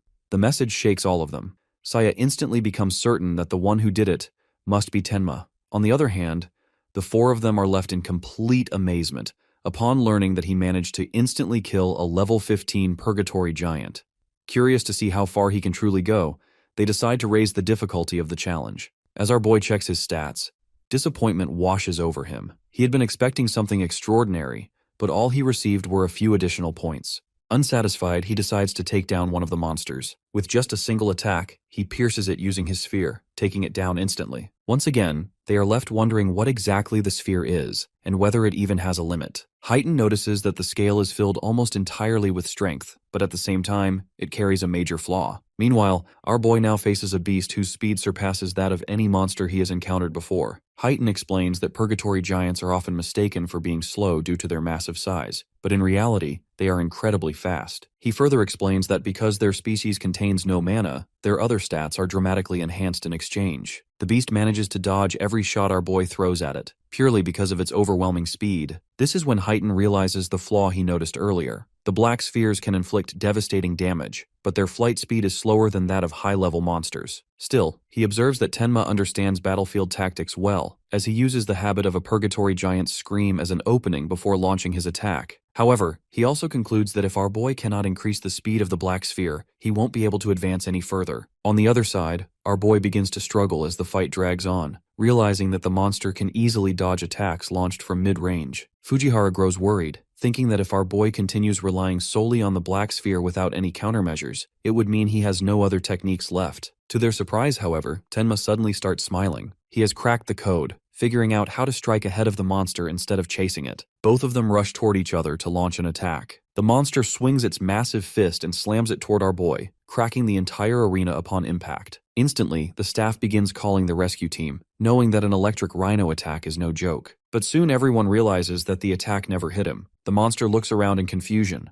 unable to locate its target. From behind, our boy strikes the monster with his black sphere, completely blowing away its face. The battle ends within just 12 seconds. Ageha is unable to believe that Tenma managed to defeat a giant monster so decisively. When the others, Izumi and Fujihara, turn towards her, they notice how worried she looks. A rare sight indeed. She hurriedly tries to brush it off, claiming that she was simply praying for everyone's safety, and that she would have reacted the same way even if it were someone else. Her excessive explanations only make them think that she has recently become strangely extroverted. The old geezer turns back to Heighten, wondering why Tenma had been dodging attacks instead of countering head-on. Heighten explains that the protagonist's speed is actually comparable to that of a Purgatory Giant. Once electricity starts flowing through his body, his speed increases drastically, and with that skill active, a Purgatory Giant cannot land a hit on him. Delighted, the old geezer declares that the protagonist truly deserves first place. However, our boy has no intention of stopping. His goal is to surpass the strongest human, Jin Taewa, and taking a break now would only mean losing progress. Without hesitation, he continues fighting the Purgatory monsters one after another. The old geezer recalls that even Heighten managed to reach Phase 4 in a single run. Heighten clarifies that he only managed to get there, and no further. Even so, they acknowledge that Heighten himself had his limit at Phase 3. With that thought lingering, they continue watching our boy as he relentlessly fights on. Tenma then devises a strategy to take down the second monster, and his plan succeeds flawlessly. For the third one, however, his approach is entirely different. He willingly allows himself to be eaten by the monster, only to rip it apart from the inside. Our hero clears the Purgatory Giants in just 13 seconds. Fujihara is left shocked witnessing the skill that wiped out tons of participants in the first stage. Our hero's mana is all used up, but as long as the disaster beast keeps spawning, his passive effect of Mana Sense will refill his tank. Right then, the Nightmare class Phase 4 begins, and 4 Purgatory Giants stand before our hero. Thanks to his passive skill, his mana is recovered by 40%. If our protagonist clears Phase 4, he'll surpass Heighten's old self, and no one aside from Jin Taewa has been able to clear it, which makes Heighten even more curious to see our hero's limits. Every time the flight speed of his skill piercing the true sphere increases, the accuracy adds up too. So, if Tenma boosts the speed a few more times, he can easily land the attacks without getting closer to his enemy. However, with only a limited amount of mana, Tenma needs to make every single one of his attacks count. Suddenly, the Purgatory Giant throws out chains from everywhere and restrains our hero from moving. The giant smacks his fist into the ground and grabs our hero in his fists. Our hero realizes he doesn't have any leverage, and to make things worse, the giant crushes the bones in his body and throws him back onto the ground. Seeing our hero lying injured and bleeding in battle, Fujihara hurries Heighten to help him. Heighten is surprised, wondering if this is where our hero's power hits the ceiling, and sees his old self in him. He rushes to help the fighter when Izumi stops him from behind, saying that Tenma still has some fight left in him. Everyone tries to argue with Izumi that now's not the time to discuss Tenma's ability to fight because if they don't save him, he will die. However, Izumi stands firm, believing that our hero still has his ace. Fujihara is surprised how Izumi knows, and he explains that he can tell by our hero's eyes. That gaze is not of someone who has accepted death. Our protagonist stands before the Purgatory Giant, refusing to die in battle after everything he's done. During the fight with Reiji Kinoshita, Over-Mimesis activated his skill, but our hero stopped the analysis right before it finished, and all that was for a moment like this. Our hero resumes his analysis, and it instantly completes. Suddenly, Ageha cheers up seeing the fighter's Blue Lotus. Fujihara wonders what use the Lotus is in this state, and Heighten wonders what's going on with Ageha. Our hero's Thunderwave skill activates. Its active effect absorbs B rank or lower lightning attacks into the body, and releasing absorbed lightning energy increases the agility by 100%. With this skill, our hero fully restores his health and quits playing around. Fujihara is surprised to see our protagonist suddenly heal up faster than a dedicated healer after he was beaten up so badly. He can't believe that this fighter has so many skills. Tenma pierces through the Purgatory Giants in an instant and clears Phase 4 in 31 seconds. Our hero stands confident that no matter how many giants come at him now, he won't lose. Right then, a giant attacks him from above, and he shoots the giant, killing it in an instant. Our hero's flight speed increases by 2700% as he continues to kill the giants. He clears Phase 5 in less than a minute, and then Phase 6 in a minute and a half. Watching Tenma effortlessly kill the Purgatory Giants and clear all the phases, the spectators' jaws drop on the floor. They can't understand if the real monster is him or the Purgatory Giants. Our hero sits waiting for more Purgatory Giants, but none spawn. Fujihara, still in shock, hits the microphone and tells Tenma that he wiped out every single Purgatory Giant they had in stock.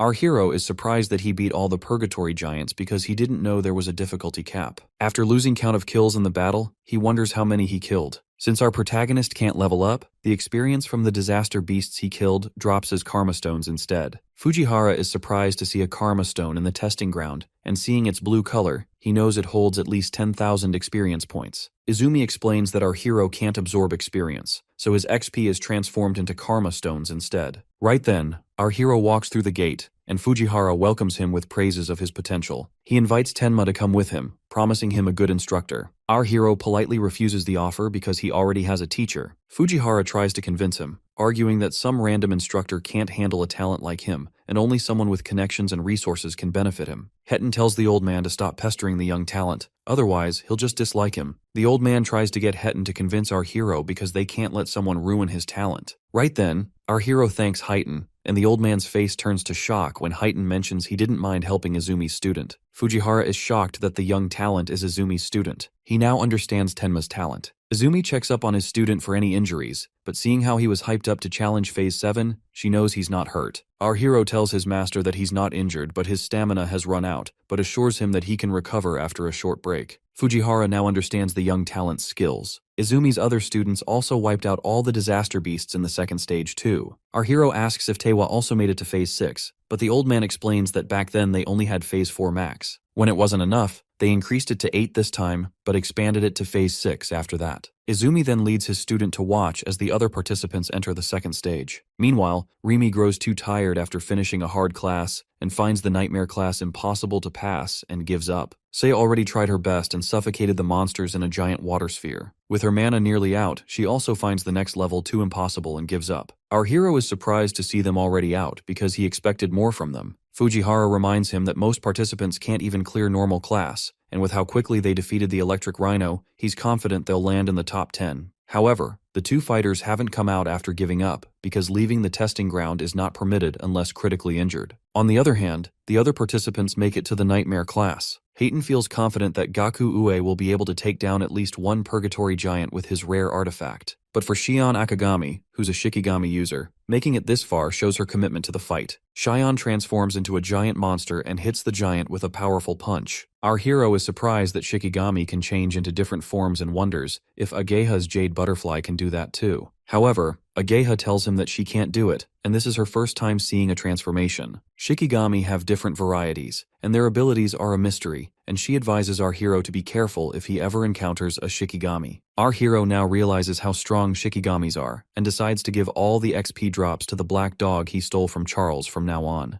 With Saya and Rimu already out, our Tenma sees no point in staying and decides to leave. Right then, Ibara grabs his attention, and he's shocked to see his armor. The epic dragon gear is the strongest artifact Iberia's dad left for him. The artifact has a will of its own and chooses its master. Ibera went through hell to obtain the armor, and with it his stats go up every minute. However, if he wears it longer than 15 minutes, he will be hit with a penalty, so he has to finish it before that. As Ibera faces off against the Purgatory Giants, he knows the announcement about Nightmare class being cleared was from Tenma. He tries to do his best to not drag down his friend because the two of them together are double. Ibara jumps at the giant, breaking through its armor, and with it, the second stage ends. Fujihara announces that only the top 10 with the highest points will advance to the national tournament main event. The top 2 will receive special rewards. Gaku feels confident that no one other than Hanyu would have more points than him, and he will get that special reward. Fujihara proceeds to announce the top 10, and everyone's shocked to see the leaderboards. Everyone is surprised to see our hero score over 100,000 points, because even Jintewa only scored 60,000. They know he can easily take first place in the nation with that score. Each Purgatory Giant is only 5,000 points per kill, and Rimu wonders how many our hero killed to earn his ridiculous score. However, Ghana can't believe he got third place, and some guy he's never heard of has scored so much. Seiya feels upset seeing the gap between Tenma and her power, and she feels that she's not made for a combat job. Fujihara announces that the provincial qualifiers are over, and Tenma leads the national rankings on top with a lead of 65,000 points. Ibara can't see his father's face, but he knows that he's happy. He cheers for his friend taking first place, but he also feels proud of himself for not shaming the name of Double One. The 21st Savior Alliance National Tournament qualifiers are concluded, and our hero carries his friend out after a tough battle. Meanwhile, in the South Continent District 1, a fighter is annoyed to come out so early to watch some old man meditate. His friend cautions him to be careful because the old man in front of him is the commander of the South Continent who can predict the future. However, the fighter wonders why they only get notified after the barriers are deployed every time, because if Bargar can predict the future, he should be able to tell where the monoliths will fall in advance. Bargar can only predict a small time frame of the future, but the reason he stands beside the heavyweights of humanity like Izumi is because his prophecy is 100% accurate. Suddenly Bargar panics and falls. His followers help him up, and he cries out that the North is in danger. A massive disaster beast is about to attack the northern continent soon, and among them is a disaster beast exceeding level 100. Tenma's stats finally break 1500 points. Normally, each level up adds 50 stat points, so 1500 puts our hero at around level 30 as a normal awakener. Agility and defense can increase infinitely thanks to passive skills, and the mana recovers infinitely with Mana Sense's passive, but the attack power is the only thing our hero has no way of raising, and he wonders if he can. Right then, his friends call him to dinner, and he puts it aside for the moment and decides to figure out a way of getting a skill to boost his attack power later. At the dinner table, our hero finds Ibera missing. Ajiha tells him that she treated him earlier and his wounds are healed, but he was extremely exhausted, so he's still sleeping. Rimu was surprised that Iberia cleared the nightmare class that even he and Saya couldn't beat. Suddenly, Saya is startled seeing something behind. She tells Rimu to look behind him, and a tall figure scares Rimu too. Iberia jumps at the food and starts eating desperately. Rimu scolds him for scaring him and eating at someone else's table. Ibera puts the plate down, which makes Rimu think he wants to fight, but instead, he just takes a sigh after having delicious food. After learning that Rimu made the food, Iberia tells him to quit being an awakener and become a chef instead because he's more expert at that. Right then, Izumi interrupts their meal and asks the saviors what they are afraid of the most. Rimu takes a moment to think about what he's afraid of. His dream is to become a savior and save a lot of money to travel the world and enjoy gourmet food, so his fear is aging. He worries that if he gets old, he won't have the energy to travel the world, and his taste will deteriorate so much that he won't be able to tell the flavors apart. Saya was born into a family of doctors, so she grew up in a hospital. From a young age, she saw so many people suffer from all kinds of diseases. It traumatized her to the point that she feels terrified even when someone has just a normal cold. Our hero now realizes Saya ran away because he sneezed the other day. Izumi tells them that an awakener's life is twice that of a normal person, and they also rarely get sick, so they can let go of their fears now. However, Iberia's fear was not passing the qualifiers, and now that he has, he's afraid of not being able to fight alongside Tenma. After confessing his fear, he pushes Tenma to spill his fear. Everyone thinks that their friend doesn't have anything that he's scared of. Our hero reveals that after his parents died, he was anxious about his survival. His body was taken over by emotions like helplessness, rage, and sorrow until Saya and Rimu appeared in front of him. As he was crying, they walked up to him and reminded him to look up at the beautiful sky instead of looking down. They offer to take him to a hospital if he's sick and food to erase all his worries. His friend's warmth got him out of the negative world, and after that, he met Sensei, Ageha, and Iberia. It made him feel that he gained a family. Our hero confesses that it's been a long time since he felt this kind of relief, and he wishes that this moment could last forever. But above all, he was afraid of living by himself. Ageha gets emotional seeing our hero so gentle and calm and completely different from the chilling vibe he had before. Ibera suddenly jumps to hug him and promises to never leave him. Izumi tells them that he asked everyone this question to test if there's a possibility that they might regret the path they're choosing when they become saviors and face true danger, because a savior must never regret. He tells everyone to keep in mind that a death without regret is every savior's ultimate goal. He then tells everyone to rest because Kisaragi and Horino have to return to the North District tomorrow. The next morning, everyone says their goodbyes. Iberia tells Rimu to make him his home cooking sometime again. Seeing him cry, our hero wonders when he got so close to Rimu. Our hero realizes that he wanted to ask Saya something, and decides to ask her in the main tournament now. Suddenly, Ageha runs in, rushing towards them to tell Izumi about some top-secret information from the South Continent. She tells Izumi that the clearance level for the intel is extremely high, and it can only be disclosed to saviors level 50 or above and continent commanders. Izum tells Ageha to break the news because he trusts our hero and his friend. Ageha tells Izumi about the prophecy from Elder Bargar that a massive disaster beast attack will happen in the northern continent within the next 3 days. Tenma wonders if the prophecy is reliable, and his friend tells him that Bargar is a renowned prophet across the 5 continents, and his prophecy is like a confirmed future. Ageha hurries Izumi to leave the northern continent quickly. Izumi knows that there must be a reason for the disaster beast to launch a massive attack, and he feels that he's likely to be the target. Izumi considers staying in the northern continent to serve as bait, but Ageha argues that combat isn't his specialty and he shouldn't risk staying behind. She urges him to evacuate the central continent for the time being. Our hero agrees with Ageha and offers to stay and fight. However, Izumi refuses to back off and tells Tenma that he wants him to do something else. Our hero argues that protecting his teacher is the most important thing. But Izumi tells him that Iberia's father, Aiden, is the most skilled crafter on the 5 continents, and it would be bad if something bad happened to him. So, Izumi asks his student to go with Iberia and guard Aiden and decides to send some awakeners as a backup too. Seeing Izumi splitting forces just to protect Iberia's dad, he wonders if he's trying to keep him away from the battlefield. Izumi then asks Ageha for 3 things. He asks her to announce the attack to the residents of the northern continents and have level 50 and below awakeners safely evacuate them. The other order is to notify the level 50 and above awakeners in the continent and have them prepared to intercept the disaster beasts at any moment. He asks Heighten to also come to the North District, where the population is low, so they don't have to worry about putting civilians in danger because he plans to intercept the disaster beasts head-on.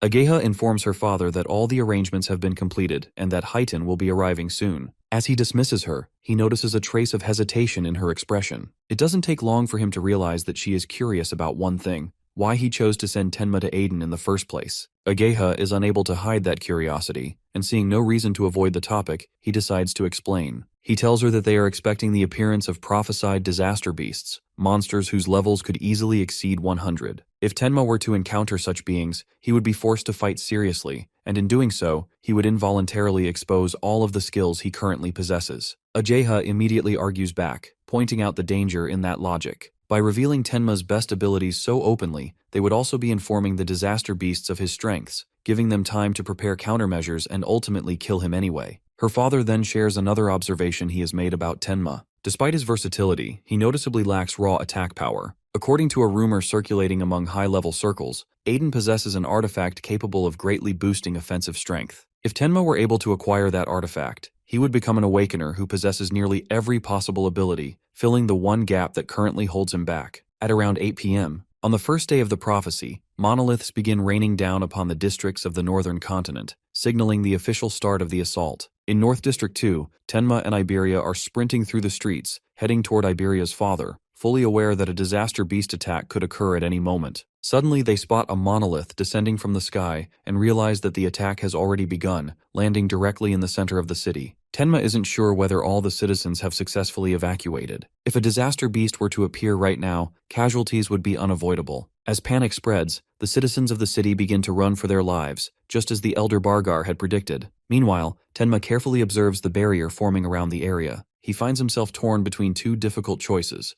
saving the civilians, knowing that abandoning them would result in countless deaths, or focusing entirely on their mission, knowing that helping civilians would only slow them down and become a major obstacle. He realizes that he can't bring himself to ask Iberia to help with the evacuations. Iberia is clearly worried about his father and hasn't even asked for a break despite being heavily exhausted. However, before Tenma can say anything, Iberia voluntarily suggests helping the civilians first. With that, they quickly change plans, deciding to wipe out the disaster beast within the city before anything else. Inside the city, a flame golem, level 21, has already appeared. Several heroes are desperately trying to hold it off, but their levels are drastically lower than the beasts, making the situation a complete lose-lose scenario. As they exchange glances and assess the damage, they realize they can't do much more. One by one, they decide to turn and run for their lives, all except one water elementalist. The man rushes forward to confront the monster, even though fear grips his entire body. He is practically wetting his pants, but he refuses to show his terror outwardly. Through sheer effort, he manages to take the monster down once. However, as the flame golem revives itself, it lets out a deafening roar and releases a massive wave of flames. At that moment, everyone realizes the same thing.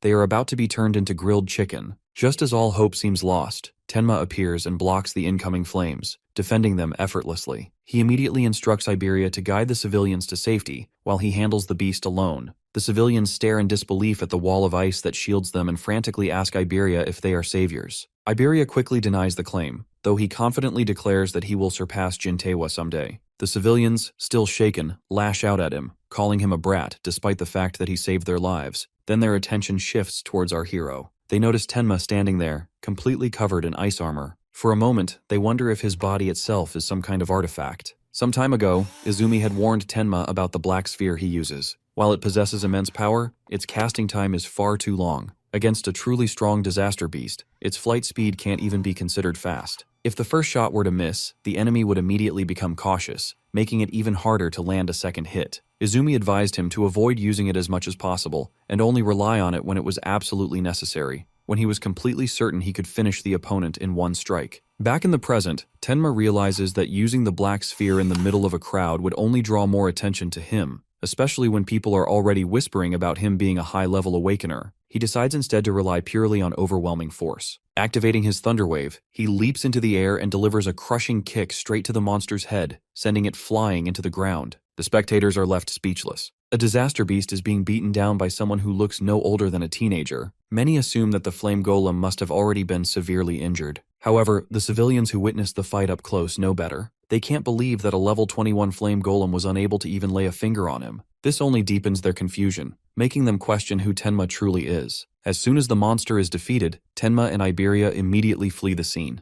The remaining heroes are left standing in stunned silence, unable to process the overwhelming show of power they just witnessed. While running alongside his partner, Tenma reflects on the fight. The fact that an instant kill was impossible against a disaster beast of that level doesn't bode well for what lies ahead. If monsters like this are only the beginning, then what awaits them will be far worse. One thing is clear to him now: he must find a way to raise his power, no matter the cost. Iberia is amazed by his friend's speed. However, our hero thinks that his speed is useless without power. Iberia realizes the truth to it and tells him that there's a way to raise the attack power. So, he tells Tenma that his father's warehouse is filled with artifacts, and there has to be one that could boost attack power. and since he's strong and a student of Izumi, his dad will definitely give him one. Iberia starts drooling, imagining his friend covered in artifacts, and hurries him to get to his house to get something from his dad. Our hero thought he was holding back his speed, but seeing his friend panting so much even with his agility makes him realize that he's struggling to keep up. So, our hero grabs his friends so that he doesn't get too tired to fight the disaster beast and makes a run for it. Iberia screams in panic for going too fast,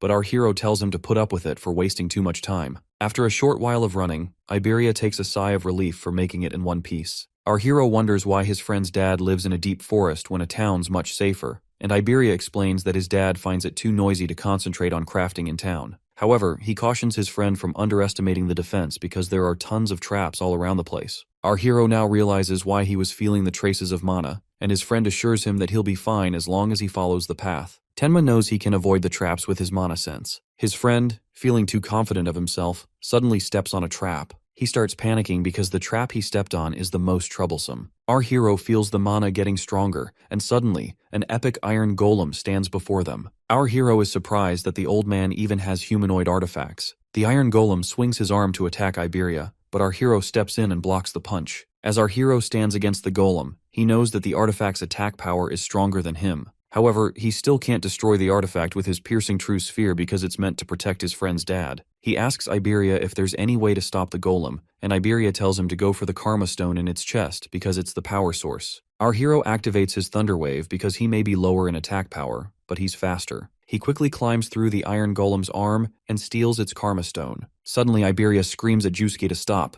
Our hero is surprised as he turns around and finds a man taking a swing at him. Jusuke clarifies that he thought they were bandits, and our hero wonders how he sneaked in without any mana waves. Even more, he's surprised to see the sword disappear. Iberia introduces his friend to Jusuke and tries to give him more details, but our hero hurries to get to the topic. Jusuke tells them that the old man is in the back but warns them to be careful because he's in a bad mood. Iberia excitedly tells his dad that he passed the qualifiers and he cleared Nightmare class, placing 4th in the region. He asks his dad to fulfill his promise and give him an artifact of his choice, but instead of an artifact, Iberia gets a slap to the face. His dad asks him to return the dragon gear he stole. Iberia tries to protest that he just borrowed the artifact, but his dad scolds him for being too reckless because wearing the dragon gear for too long has irreversible consequences. Iberia walks out angry, and the old man turns to our hero, recognizing him as Izumi's student. Our hero introduces himself and explains to the old man that he was sent to protect him because of the prophecy about a massive disaster beast attack. The old man knows Izumi has high standards and rarely takes in disciples, which makes him wonder why he would choose someone so ordinary looking like our hero. Suddenly, the old man's eyes open wide in shock as he realizes that the kid in front of him may have his level fixed. The old man thinks that our hero is faking his stats with some kind of artifact, but Tenma tells him that he isn't. The old man now realizes why Izumi requested the artifact. He tells the kid that his teacher is good at understanding his profits and losses and always demands some return. However, our hero didn't hear anything about a return and was only asked to guard the old man. Aiden tells our hero that he received a contact asking for a certain artifact in exchange for letting Izumi's disciple protect him. Our hero doesn't mind protecting the old man even without getting an artifact, but the old man doesn't mind giving him one. However,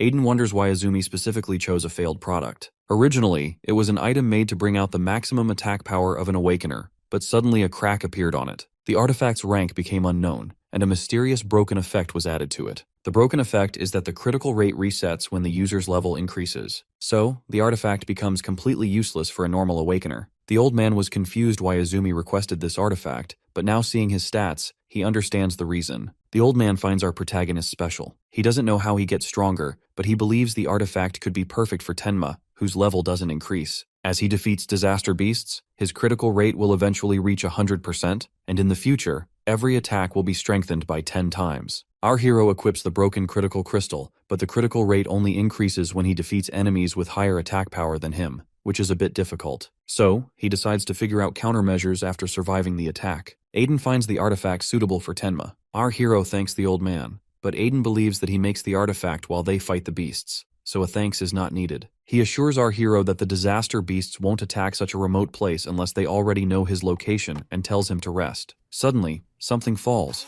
and as everyone looks up, they're surprised to see a green barrier in the sky. Only the commanders-in-chief of the 5 continents knew Aiden's location, which makes him wonder if the monument stone falling here was a coincidence. Jusuke orders everyone to stay back, but our hero tells him that the disaster beasts are already headed to them. Our protagonist can feel something approaching them at incredible speed. The beasts rush in, and one of them swings his sharp claws at Tenma. Our hero grabs the beast and cuts through it. No matter how many beasts of this level come at our hero, he feels confident that he can easily finish them off with a lotus explosion. He thinks that Juski might also be able to take the lotus explosion, but worries that Aiden and Iberia, who are hiding in the hut behind, might get involved if he uses the lotus explosion too recklessly. Our hero clears through the beasts and stands back. He suddenly feels another much stronger wave of magic power as more beasts head towards him. Meanwhile, the Demon King Yamaraja informs his lord that the first wave of the advance party made of lower-class slaves has been sent to the human world. He asks the lord which of the 8 demon kings should be entrusted with the command of the main force. However, the lord tells them that he saw the existence of an important person in the human world with the eye he left behind during his last visit to the human world and wants them to capture him. Yamaraja asks if that task will be trusted to one of the 8 demon kings too, but the lord thinks that a demon king class will destroy the eye he left behind and decides to leave the task to a demon general instead.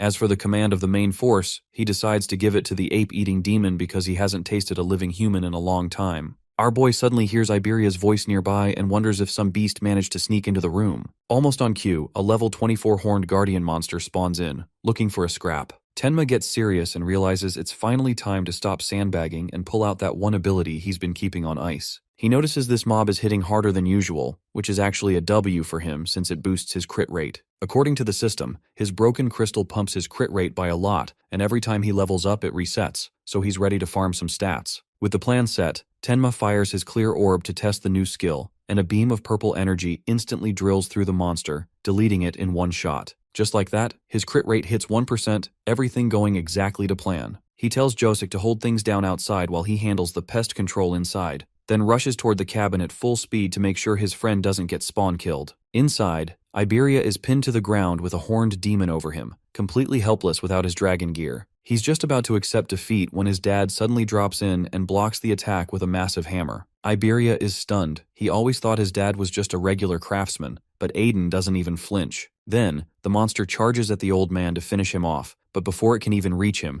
our boy flashes in and drives all his power straight into the beast's chest, finishing it off for good. Our boy apologizes for the laggy entrance while the old guy asks about the situation outside. Tenma notes that the magic signatures have gone silent, meaning Josek likely cleared the board out there. Looking out, they see the absolute carnage the guy left behind, and Iberia is genuinely shook by how much of a powerhouse the guy turned out to be. Joseki is ready to keep the momentum going and solo the remaining beasts in the barrier, but Tenma puts the brakes on that idea. He tells him to stay behind and babysit Aiden and Iberia instead. In that moment, the old guy catches a glimpse of Tenma's eyes and realizes the kid isn't scared at all. He's actually hungry for the fight. Seeing that raw excitement, Aiden decides to trust him to handle the barrier solo. Josek is a bit worried since a green barrier means mobs up to level 26, but our boy doesn't even hesitate. He jets off toward the barrier like a lightning bolt, hyped to finally go all out. Iberia tries to follow, asking Josek to watch his dad so he can back up his teammate. But the old guy shuts that down fast, telling his son to stop being delusional. He tells him straight up that they live in a completely different world compared to Tenma.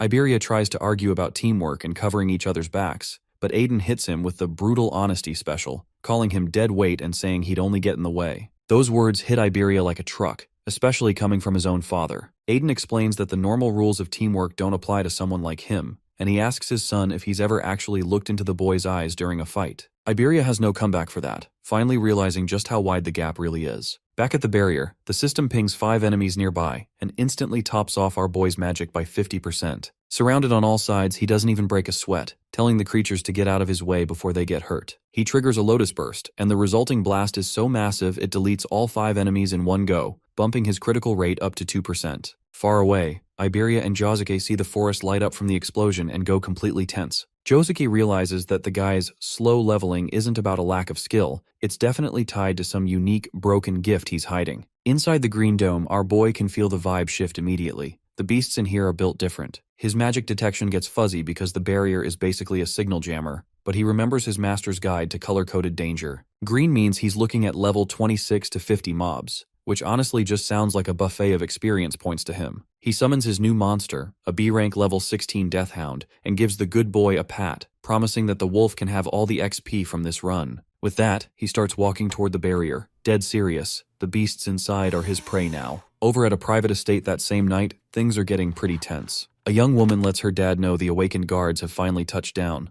including a guy named Chiriji, who's a level 63 first-grade savior rocking some heavy armor. Even though the perimeter is supposedly secure, the daughter is low-key panicking because she can't get a hold of Heighten, a special-grade savior who ghosted her call 6 hours ago. She says he might have run into trouble with monsters on the way, but her dad brushes it off like the local monsters are just a minor inconvenience. With this, he insists they need Heighten, saying only a special grade can handle the monsters coming from the north. The armored warrior Chiri isn't feeling the hype for the special grade elites though. He starts acting a bit extra, claiming the gap between first grade and special grade is basically a myth, and that he can handle any beast that shows up. The old man shuts that down fast, calling him delusional, and that overconfidence usually comes from never facing a real final boss monster. The trash talk gets cut short when a monolith drops from the sky and disaster beasts start flooding in. Even with Heighten still missing in action, Chiri steps up with some massive main character vibes, declaring he's going to solo the whole wave just to prove first graders are actually cracked. Back at the Green Barrier,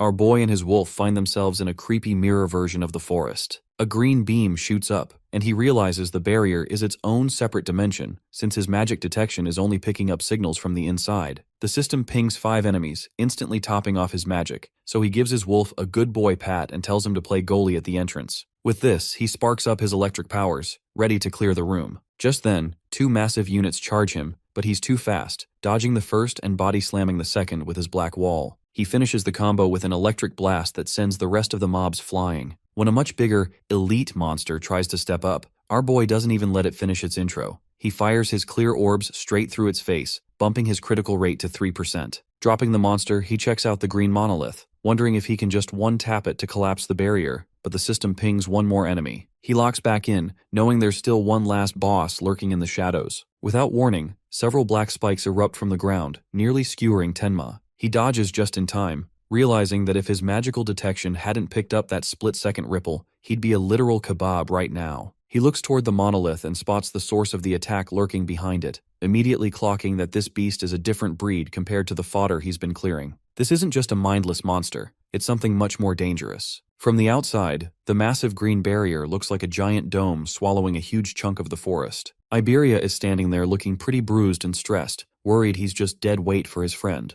Josuke tries to give him a reality check, explaining that green barriers are a whole different beast compared to the mindless gray ones. While gray barrier monsters just smash stuff, green barriers can spawn intelligent generals, like a level 34 four-horned beast. Josuke tells him he's not a burden because he's weak, but because Tenma is just built different, and currently playing on a level most people can't even touch. Inside the dome, our boy is actually hyped to finally find one of the rumored intelligent monsters. The creature is straight up trash-talking him, asking if he's muttering prayers and calling him a coward for being level 0. It thinks he's trembling from fear, but Tenma just flashes a sinister grin and tells the monster he's actually just vibrating with excitement. With that, our boy starts engulfing himself in pure power and asks the beast if it can feel pain. This absolutely triggers the monster, which screams that a mere human could never hurt it. It lunges forward, swinging its bladed limbs with enough force to delete anything in its path. Our boy sparks up his electricity and meets the charge head-on, launching a slashing counter that cuts through the air. He thinks he's winning, but then he notices something sus. The monster's magic is actually climbing mid-fight, and his reflexes are getting even faster. The problem is that our boy's raw attack power is still a bit low, and his strikes are barely leaving a scratch on the creature's thick hide. The monster is low-key, impressed by the agility, but dismisses him anyway, calling him an insect and claiming 100 weak hits wouldn't even tickle. Our boy keeps his cool, using his insane speed to weave through the bladed attacks and even using the monster's own appendages to parry the incoming blows. As the pressure builds, he stays perfectly defensive and dares the beast to actually land a hit if it thinks it's really about that life. The beast eventually catches on that our boy is burning through electricity purely to redline his speed, and it starts wondering just how much magic he has left in the tank. During the high-speed trade,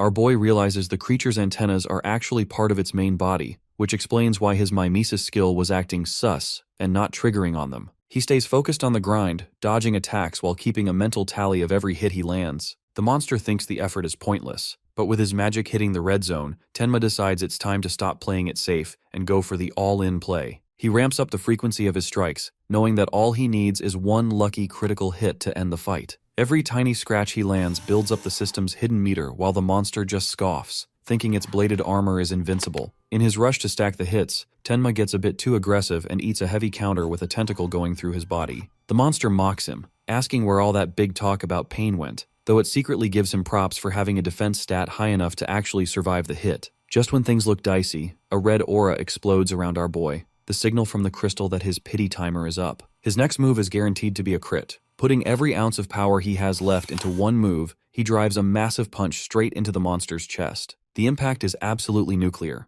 The resulting shockwave clears out the surrounding forest and blindsides the beast with explosive force. The monster gets planted in a tree, staring at the massive dent in its chest and wondering how a level 0 human just pulled a one-shot move out of nowhere. Even the MC is a bit shook by how hard the critical hit actually landed. Standing over the wrecked creature, Tenma is vibing on a mix of pure adrenaline and satisfaction. Even though he's got a gnarly wound on his stomach, he can't feel a thing. With steam rising from his breath and a scary-looking smile, he grabs the beast and asks if it finally understands what pain feels like. The monster is terrified, calling him a cheater because his power scaling makes 0 sense. Our boy just points out that the other fodder didn't even live long enough to scream before finishing the beast off for good. As the boss goes down, his critical rate climbs to a permanent 4%. The second the adrenaline drops, the pain from his stomach wound hits him like a truck. He notices the barrier has gone transparent, which is the universal sign that everything is cleared. He hobbles over to the green monolith, knowing its destruction is the final objective, and shatters it with one last punch. As the pieces fall, he collapses to the ground, exhausted but relieved. He remembers he left his new companion on XP farming duty and calls out for his wolf, Death. When the wolf appears, it's noticeably chunkier than before. The system confirms the wolf leveled up 3 times and scored 150 status points, proving that the wolf actually physically grows every time it hits a new level. Our boy stares at his growing wolf with genuine excitement, already wondering how big this guy can really get. Then, in the middle of the night, the green barrier finally flickers and vanishes, leaving the warriors absolutely stunned. Josuke watches the dome disappear with a dead serious expression, realizing this rookie just speedran a high-level barrier in 10 minutes flat, a feat that makes the veteran's own stats look like amateur hour. But the victory came with a heavy price. The boy is slumped against a rock, looking completely trashed and covered in wounds, while Death stands over him like a loyal bodyguard, watching his master's fading health bar with concern. Since he's way too drained to walk, our boy tells his wolf to track his magical trail back to where his blonde teammate is waiting. Without missing a beat, the now enormous wolf howls, which echoes through the mountains. Back at the camp, the armored veteran hears the sound and immediately gets sus, wondering why there are still beast noises if the barrier is supposedly cleared. He goes into full combat mode and tells the young apprentice to get to safety, but the blonde boy pauses, recognizing that howl from their earlier scrap. Suddenly, a massive shadow bursts from the trees and Josek pulls out his colossal sword, ready to one-tap whatever jumped out of the bushes. But Iberia realizes it's Death at the last second. He screams for the warrior to hold his fire, explaining that the giant wolf is actually on their side. Death dodges Josek's swing with some high-level agility, carefully protecting the unconscious master on its side. Josuke stands there looking completely confused, unable to wrap his head around how a level 0 player is out here commanding top-tier spirits. Seeing that, Iberia sprints over in a total panic, wondering how his buddy is out here multi-classing with spirit abilities on top of everything else. He sees our boy as basically a mess of injuries and desperately asks what kind of monster he had to fight to end up in this state. Tenma manages to mumble a request for some rest before passing out cold, which sends Iberia into another round of frantic screaming. Josek has to step in and play the adult, pointing out that the guy is still breathing and just needs some medical attention. Back at their place, as he watches his friend lying in bed, Iberia hits a moment of deep reflection, realizing the power gap between them is basically a canyon. He thinks about his own role as a wind elementalist, a class built for controlling air and movement. His specific C-rank gift, Healing Wind, is designed for support, but it comes with a major nerf to his own damage output, something he's always hated and refused to use. But seeing his teammate on the brink of a game over, he decides to stop being stubborn. He activates the skill, and a soft green aura surrounds him as he pours his magic into Tenma. Even though the healing process looks painful, he keeps at it, quietly begging his friend to pull through so they can keep grinding as a team. Just when things seem to be cooling down, a massive purple barrier drops over the whole region like a total nightmare, spawned by a brand new monolith. A split second later, a devastating attack slices through a building like it's made of paper. The young woman from before tries to use her butterfly healing magic to save the downed warrior, but he screams at her to run for her life. He's staring down a level 81 Minotaur warrior from the Bull tribe and realizes humanity is basically cooked against something that beefy. The armored fighter, Chiri, warns their leader Izumi to run, but he just stands there like a total Chad. Hearing that name, The monster gets excited that it's found its target so quickly and swings its massive fist at him. As the attack lands, it creates a massive explosion that rocks the battlefield. The girl with glasses gets blown back, screaming for her father, who just took a direct hit to the face. However, as the dust settles, Izumi is barely scratched and casually calls out, complaining that someone showed up late. It turns out it's Heighten, who came in clutch and stopped the guy's attack with one hand. He casually apologizes for the laggy arrival and tells the group to step back and let him handle the oversized cow. The Minotaur scoffs at the new challenger, but Heighten doesn't waste time on a dialogue tree. He throws a punch so hard it drills a hole straight through the creature's upper body. Seeing that, Chiri looks like his jaw is about to hit the floor. He starts wondering if this is what a special class savior actually looks like, basically a monster in human skin. The young woman starts celebrating, but Heighten shuts it down, warning her that the real boss fight is just starting as the barrier shifts from purple to a blood-red hue. Tucked away in the shadows of the barrier, a red-flamed demon is watching the chaos with a wicked grin. This guy is a level 37 king, and he's hyped to see how his lord is going to torment the humans next. He's not alone though. A level 49 white ogre is lurking behind him ready to scrap. The demon general among them tells the ogre to keep it chill, reminding him that their mission is a surgical strike to capture a specific target, not just a random griefing session. The level 87 demon general breaks down the master plan, explaining that they use the purple and red barriers as a massive distraction to keep the heavy-hitting humans busy. The flame demon looks a bit confused and asks why they were sent with Lord Saru. The general explains that if all three of them stay together inside a barrier, it would glow purple and stand out too much. According to him, the red barrier that Lord Saru creates will attract strong humans nearby, allowing them to carry out Lord Linga's mission without interference. As they're talking, the monstrous beast, Lord Saru, roars from inside the red barrier. According to them, while the world ranker types are distracted by the red barrier, the demon group is planning to slip away with their prize. He reveals that Lord Linga is guiding them with a demonic eye already planted in the human world, giving them a live 4K feed of their objective, which is Tenma. Our MC jolts awake like he just took a massive shock, drenched in cold sweat with one eye glowing a demonic red. Still stuck in bed, he can't shake the heavy vibes from the nightmare he just had about his late mother. In the dream, a younger version of himself was excitedly bragging to her about finally finding a beast that could feel pain, claiming he'd finished his revenge. But his mom's ghost wasn't feeling it. She gently told him that revenge isn't the move and begged him to use his broken powers to protect the people he loves instead of just hunting for blood. Young Tenma absolutely lost it at that, screaming that forgiving the monsters who took his parents was a total no-go. With his eyes burning with pure hate, he swore to wipe out every single beast in existence. His mom just gave him a sad, fading smile as she started to glitch out of the dream, telling him she had to go. He desperately tried to grab her hand, but their fingers only grazed each other for a millisecond before she dissolved into light, leaving him crying and alone in the dark. The mood gets even darker when a mysterious voice starts roasting him for crying over a dead person. Our boy turns around and sees his sleep paralysis demon, the actual demon of destruction. The demon taunts him for acting like a child, which triggers a red aura of fury around the boy. He charges in for a punch, but the demon just wraps him in purple energy, telling him he's about to feel that shattering sensation again. Our boy's body starts cracking like glass, and he's still screaming that he's going to delete Linga from existence right up until his dream self shatters into pieces. Snapping back to reality, Tenma is gasping for air, his red eye still glowing as he realizes Iberia is crashed out right next to him. He feels a sharp, phantom pain in his eyes that makes zero sense since he's physically fine, and he starts overthinking what that nightmare was trying to tell him. Just then, he notices his wounds are basically gone, and realizes his friend must have spent the whole night grinding his healing skills to patch him up. Seeing Iberia completely knocked out from exhaustion, our boy feels a bit guilty. He signals Death to stay quiet, but the Goofy lets out a loud roar anyway. That instantly wakes Iberia up, and he jumps into defense mode, thinking his friend is under attack. Our boy just sits there, totally unbothered by the light breeze, internally noting that a tickle from a feather would probably hit harder. Seeing his buddy alive and well, Iberia is over the moon, giving him a massive hug and celebrating that his healing magic actually did the trick. When asked how long he was out, the boy says it's only been about 3 hours, but that's enough to make our boy realize they are officially on day 2 of the prophecy. Even though his partner insists things have been quiet, our boy can't shake the sus vibes from his nightmare and puts on his coat, refusing to drop his guard for even a second. As they head out, he wonders about Josuke. His friend starts talking about naming the giant wolf, but our boy shuts it down, saying he's not a real summoner, even though he clearly doesn't want anyone messing with his wolf's branding. When they step outside,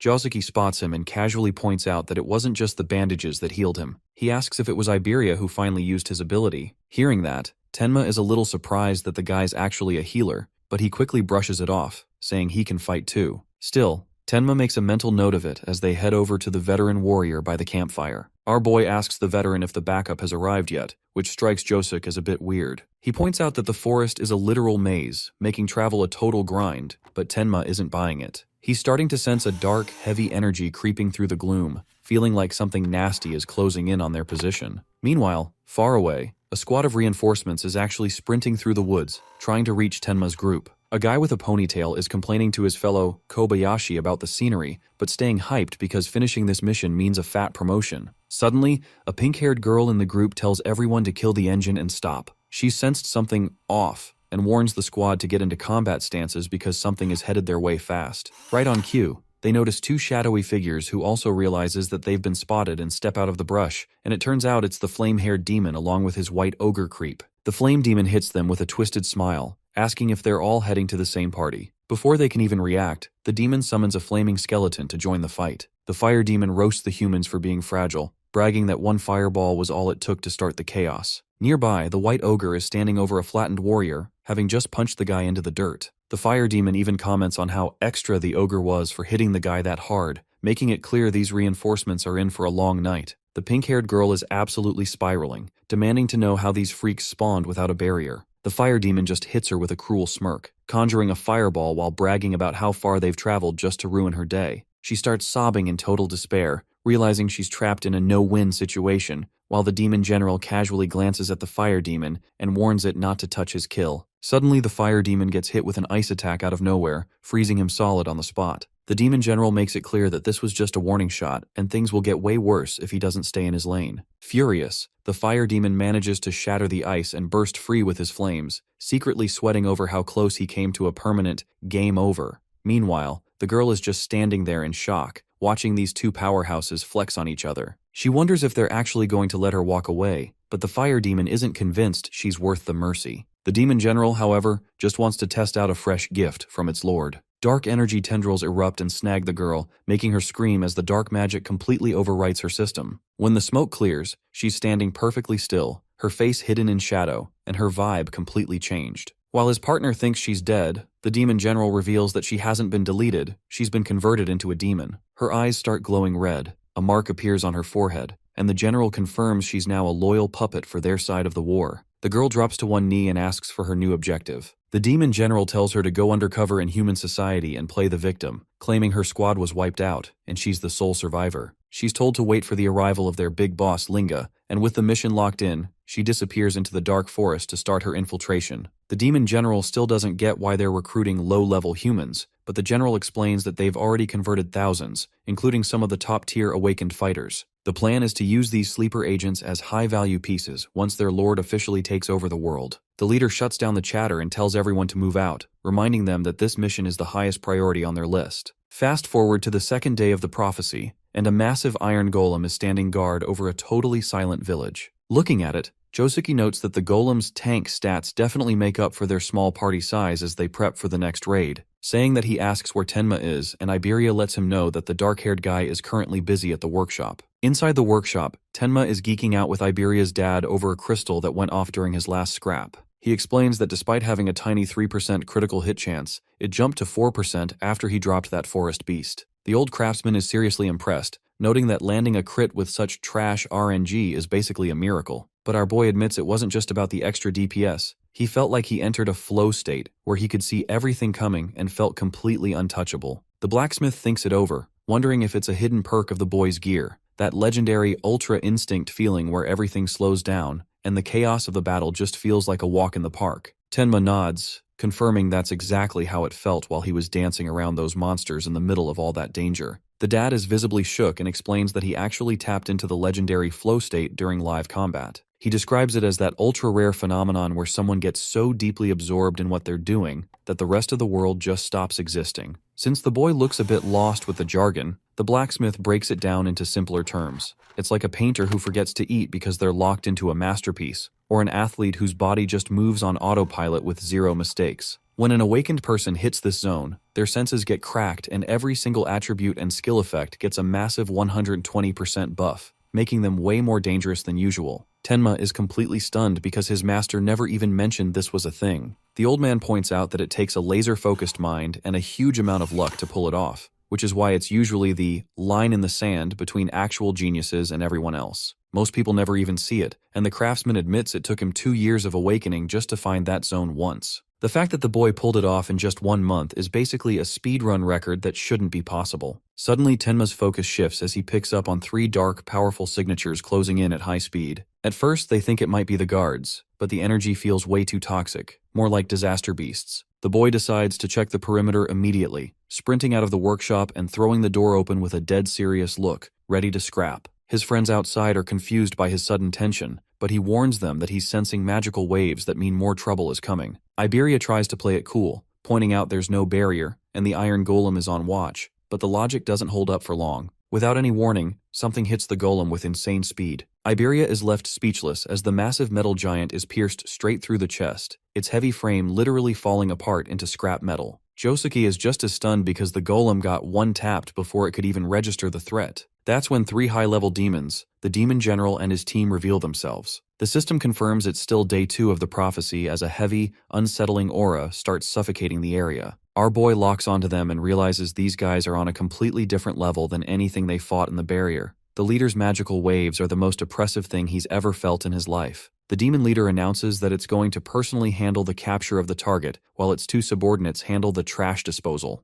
He gives them one strict rule: do not damage the demonic eye under any circumstances. The monsters acknowledge the order, and the human squad is shaken to realize these creatures can actually talk back. Josuke, however, doesn't waste time as he steps to the front, swearing nobody is getting past him, and charges the shadow leader with his sword raised. However, as he charges in, he is struggling just to track the demon's movement, realizing the enemy is moving at a speed that's basically glitched, but he and Iberia are committed to keeping the monsters away from their friend at any cost. The shadow demon immediately throws up an ice barrier that shuts down Josuke's charge like a brick wall. The man slams into the solid ice, realizing he's totally cut off, and even his best sword swings can't put a dent in the magic. Right as he's struggling, the white ogre spawns behind him and lets a punch fly. The warrior spins to block, but the raw power behind the hit is absolutely cracked, sending him flying backward like a rag doll. Our boy screams for his teammate, but the fire demon tells him he's got 0 time to be worried about anyone else. With a toxic grin, the demon yeets a massive fireball straight at him. Seeing that, our boy tells Iberia to get back and drops his black wall to tank the hit. The explosion is massive, leaving Iberia in total shock, while Tenma's system starts a rank A copy ability to analyze the flame. The progress is only at 1% though, and with his arms scorched from the blast, Tenma realizes he definitely overestimated his barrier and should have just dodged.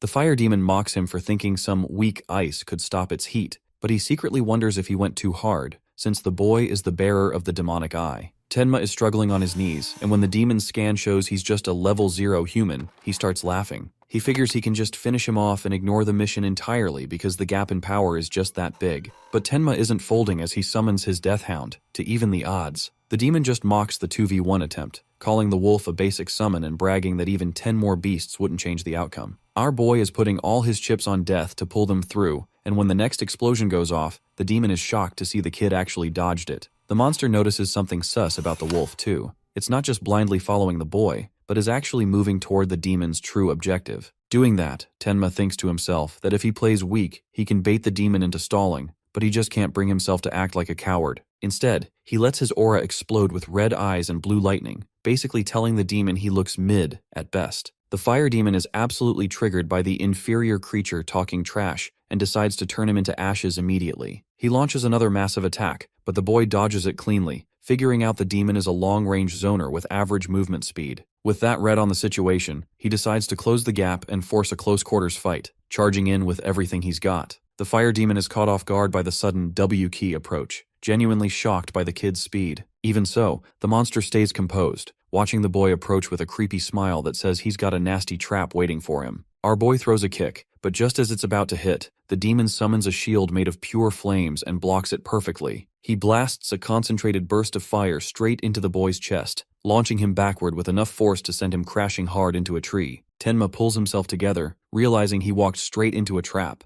Even the demon admits he's clearly dealing with some kind of intelligent beast in disguise, because there's no way a level 0 fighter could move that fast. Despite being in rough shape, the boy forces himself back to his feet, staring the monster down with pure determination. The fire creature admits it got fooled by the act and suggests the boy just give up and take the L to make things easier. Tenma, however, checks his system and sees the power analysis has hit 81%. He just needs to stall for a few more minutes. The scene cuts back to the village at 3:14 a.m., where the demon leader is standing right in front of Iberia's dad, casually listing off all his legendary achievements and calling him the greatest craftsman humanity's ever seen. He then asks if the blacksmith's really planning to throw his life away like this, making it clear he has no reason to kill him as long as he stays useful. But the blacksmith isn't having it. He straight up says he's got no interest in taking orders from anyone. He rushes in with his tools, but before he can even take another step, his body suddenly freezes in place, locked down by ice. Doing that, the demon reminds him that in this zone, he is the one who decides who gets to keep their life. Hiding nearby, Iberia is watching the whole thing and absolutely losing it. He's terrified that his dad is about to be snatched, and he's currently frozen behind a suit of armor, shaking with fear and indecision. Suddenly, Tenma's death hound comes crashing onto the scene.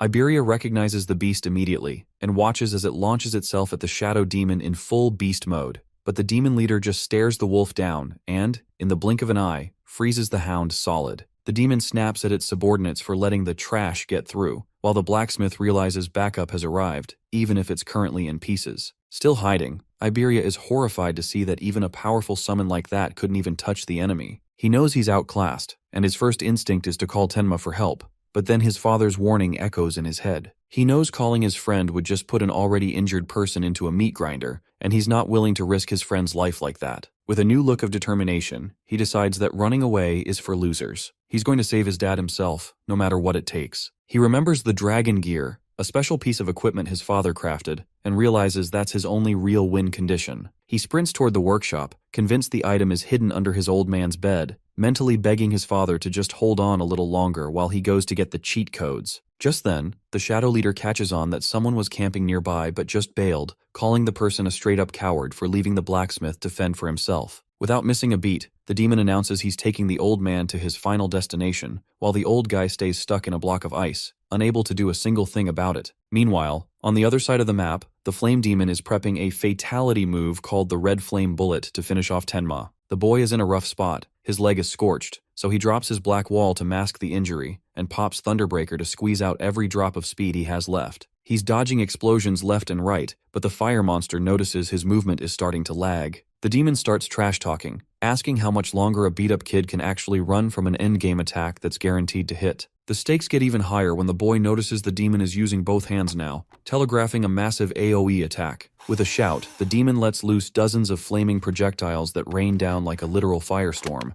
leaving the boy with nowhere to hide. His eyes go wide as the spheres close in from every angle. He knows his body is too heavy and exhausted to pull off a perfect dodge this time, and he's forced to brace for the impact as he realizes he's about to take some serious damage. Just as things look completely cooked, the system shows the analysis is at 90%. He grits his teeth through the heat as the number climbs to 92%, 94%, 98%, until a direct hit finally sends him flying, swallowed up by the flames. As he's going down, a core memory of his mother being consumed by blue flames flashes through his mind, adding emotional damage to the physical pain. The demon grins, putting all its magic power into one final piercing shot to end him for good. But at the literal last millisecond, the analysis hits 100%, and a blue barrier explodes into existence, tanking the hit perfectly. The collision sends a massive shockwave through the area, leaving the flame demon totally confused about where this new shield came from. The system announces that Black Wall has leveled up to level 3, giving Tenma a massive 50-point stat boost and a full heal on the spot. He realizes this power-up is basically like skipping 4 entire levels in an instant,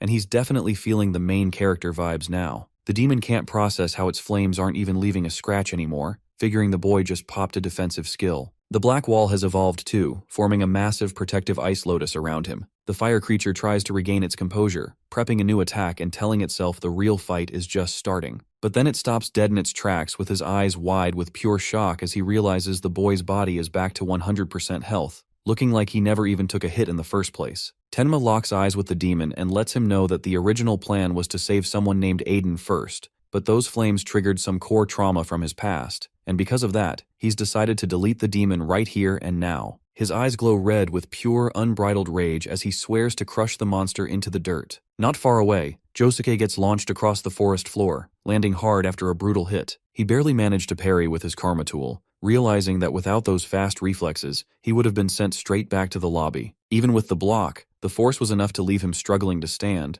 and he tries to catch his breath through the smoke and dust, genuinely stunned by how far he just got yeeted. Realizing these aren't your basic mobs, he decides to regroup, but a massive explosion cuts off his vision. Through the haze, he sees the same beast from before charging him with its tongue out, looking like a total nightmare. Instead of dipping, Josuke decides to aggro the monster to keep it away from Tenma, his eyes burning red as he vows to end the fight quickly so he can get back to the workshop. Inside the workshop, Iberia is desperately hunting for a buff to flip the script. He's shoving his arm under furniture until his fingers finally manage to find the dragon gear. He lets out a shout of pure hype as he holds up the legendary dragon gear, an epic item that grants a massive +100 to both attack and agility for a 15-minute window. He snaps the red armor on and feels the power surge, swearing that this time he's actually going to carry his weight instead of being a burden. He keeps his dad's warning in mind: the armor is dangerous and that 15-minute timer is a hard limit. That just makes him move faster. He sets a personal mission to get his old man out of the mess before the clock runs out. Meanwhile, the Shadow General stands over the frozen blacksmith, mocking him for thinking escape was even an option. The villain brags that the only real threats to the plan are special-grade fighters, and since the strongest human warriors are currently busy fighting the Demon Lord, there's nobody left to play the hero. Trapped in his icy prison, the blacksmith wonders if they really went through all this trouble just for a simple craftsman.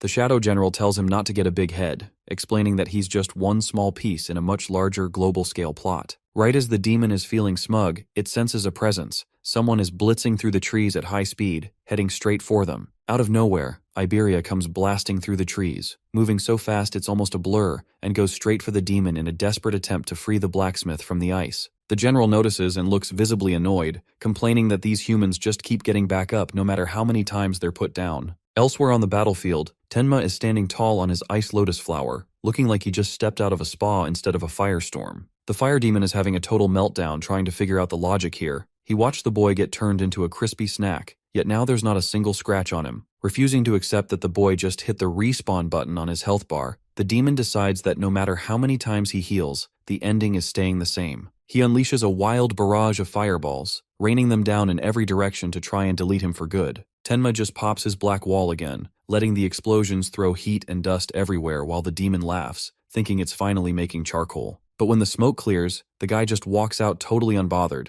with the system announcing another 15% buff to his defense. He doesn't even slow down, activating Thunderbreaker and surging forward with a burst of electricity that makes the demon's jaw drop. The kid is moving even faster now, blitzing straight through the fire barrier like it's not even there. With a dark, focused gaze, Tenma tells the beast it's time to rip those scales off. He launches himself like a shadow and hits the demon's protective shield with a punch so heavy, the barrier literally splinters and shatters into pieces. As the boy lets out a furious battle cry, his resistance stats climb another 15%, and that's when the demon starts sweating. He checks the boy's defense stat and nearly loses it as the number has broken past 600 points, which is absolutely insane for a human. The demon finally realizes this level 0 kid is basically a raid boss in disguise, and his survival instincts kick in hard. He panics, turns around, and starts bolting through the forest while screaming for backup. But there's no getting away as Tenma catches up and pins him down, and the once mighty demon instantly switches to begging. Tenma doesn't even react. He stays cold, ignores all the noise, and starts charging up an insane amount of power into his next punch. Right then, the system drops a message that his next hit is a guaranteed critical. The demon stares at him, genuinely wondering if he's the real demon here, just as Tenma dashes forward with lightning crackling behind him. The punch lands, and it hits so hard the ground straight up shatters, blasting the entire area into a massive cloud of smoke. As the smoke finally clears, Tenma looks down at the absolute wreckage from above. It's over, but he's actually a little salty about it because he really wanted to make that demon suffer a bit longer before sending it to the Shadow Realm. Suddenly, something clicks in his brain, and he realizes he's slipped back into that legendary flow state right after landing the crit. He starts wondering if there's some secret meta link between his critical hits and this insane level of focus he keeps tapping into. Checking his system, he sees his total stats have officially crossed the 2,000 mark, which is a massive milestone that basically puts him in a different league. Just then, the defeated demon's soul shatters into 2 glowing green karma forms and zips through the trees at high speed. Our boy watches it go, noticing that one energy is heading towards Josuke and the other is going straight toward the workshop. Our boy's a little confused, thinking they probably should have split up more since both Death and Aiden are there. Not one to sit around and overthink, he sparks his lightning and takes off at full speed, worried that the energy not splitting could mean Aiden might be dead already. Back at the workshop, things are looking pretty grim. The Shadow General is blocking Iberia's attacks like it's just another Tuesday on the other hand. Even with the dragon armor boosting him to his absolute limit, Iberia sees his strongest hits doing 0 damage, and his frustration is hitting a boiling point. Still, he refuses to give up, swearing to keep spamming his best moves until the creature finally breaks. The Shadow General is totally unimpressed, looking at the kid like he's a minor inconvenience, and pointing out that the power gap between them is still astronomical. Just then, even while frozen solid, Iberia's father is screaming at his son to take off the dragon gear, even threatening to disown him because he's so terrified for the boy's life. But the boy has already locked in. He thinks about Tenma and figures if his friend were here, he'd make the exact same ride or die play. Ignoring his dad's pleas, he leaps from a massive height, diving straight at the enemy with every bit of mana he has left in the tank. The Shadow General watches the whole emotional family moment with straight-up disgust, and decides he's had enough. With one casual move, he pulls together his ice magic and snipes the boy right out of the air. Just like that, Iberia gets frozen mid-flight, completely locked in place and unable to move. Same freezing spell, same helpless situation, while the demon keeps talking about how everyone should know their place. Right after that, the system pops up a warning that the dragon armor's only got 3 minutes of power left. At that exact moment, instead of getting locked down by the ice crystals, the wolf levels up, jumping straight from 19 to 20. It shatters through its icy prison, emerging even stronger and ready to tear the head off anything that gets close. Tenma is also there and figures out that the wolf actually absorbed that green karma sphere from the fire demon he just deleted, which explains the sudden power surge. But before he can even enjoy the level up, he notices a weird purple glow as a wave of dark, intense magic starts pouring out of a hole nearby. Not wasting another second, our boy dashes straight toward it, knowing he can't wait for Josuke. Outside, Josuke is busy fighting the white ogre and lands a massive swing, cleanly slicing one of its hands off. Even without its hand, the creature lunges at him, forcing Josuke to slide back quickly to dodge the claws and reset his position. The warrior glances back at the gash he'd carved into the monster earlier, and realizes the thing has already completely healed back to full. He's a bit shook because the regeneration on this beast is actually unreal. He's scrapped with some high-tier threats before, but this creature's healing factor makes it one of the most annoying bosses he's ever had to deal with. Seeing a glowing karma sphere nearby, he locks in and decides he's taking this win solo, pouring every bit of his remaining juice into his blade until it's glowing a menacing red. He lunges in for the finish, but the beast is smart enough to cross its arms and tank the hit right in front of its weak spot. Josuke lands without getting the KO he wanted, but that moment actually gives him the winning strat. He realizes those arms are the only thing keeping the monster in the game. If he deletes the defense, the core is wide open. He hits the creature with a sharp, confident smirk, the kind that says he just figured out the entire puzzle. Charging back in, he launches a relentless flurry of slashes at the beast's chest, but the real goal isn't the kill yet. It's to systematically shred both of its arms. He's already done the math and knows the monster needs exactly 1 full second to regenerate after a heavy hit, and that 1 second is all the window he needs. With eyes burning, he loads all his rage into one final devastating swing. A trail of red energy rips through the air, hitting the monster's core dead on and finally putting it down for the count. Taking a breather, Josuke admits that was a total sweatfest, and fighting a heal bot like that is absolutely exhausting. As the smoke clears, he knows he can't just camp out. He needs to link up with Tenma and prep for the next wave. Meanwhile, things have gone from bad to worse for the blacksmith. The Shadow General has him completely pinned and is enjoying every second of the old man's misery. The blacksmith only has one request left. He begs the demon to spare his son and keep the kid out of this mess. But the Shadow General isn't interested in a no-kill run. He tells the old man that he's about to lose his free will entirely and become nothing more than a puppet on a string. That's when the Shadow General drops some terrifying lore about his son's armor. He recognizes the gear as belonging to the Dragon Tribe and explains that their life force doesn't just vanish when they die.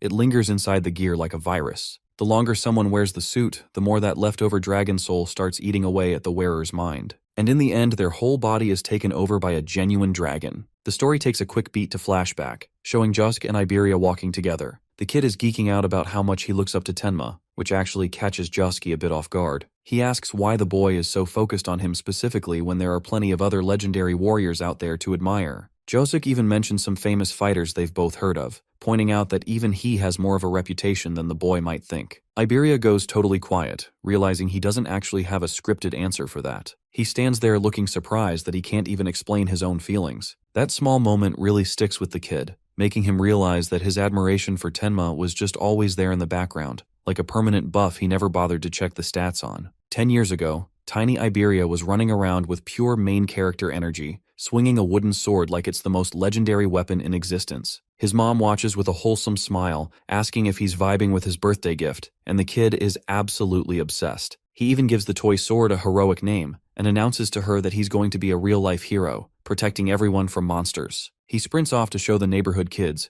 while his dad watches from the sidelines, low-key wondering if the kid actually has any real friends to play with. The hype doesn't last long, though. The little boy runs up to a group of kids to show off his pride and joy, but the mood shifts into toxic lobby territory instantly. The other kids are clearly jealous, and one of them demands to see the sword up close. Little Iberia senses the bad vibes and grips his sword tight, but the bullies close in, making snarky comments about how his dad is a blacksmith and can just craft a new one, whenever. The boy wants to say no, but the fear is too real, and he completely freezes up. With a fake smile hiding some serious tears, he hands over the sword, and the bullies just laugh and run off with their stolen loot. Looking down from above, the little boy is just a lonely figure standing in the middle of a massive, empty yard with absolutely nothing. He's standing there biting his lip, totally tilted at himself for being too scared to stand his ground. He eventually heads back to the workshop where his dad is busy hammering away at some metal and his mom is resting. When his mom asks if he had a good time, he hits her with a total lie, saying everything was great just so she wouldn't worry. Of course, his mom can tell he's capping. She goes quiet, while his dad, who definitely knows what's up,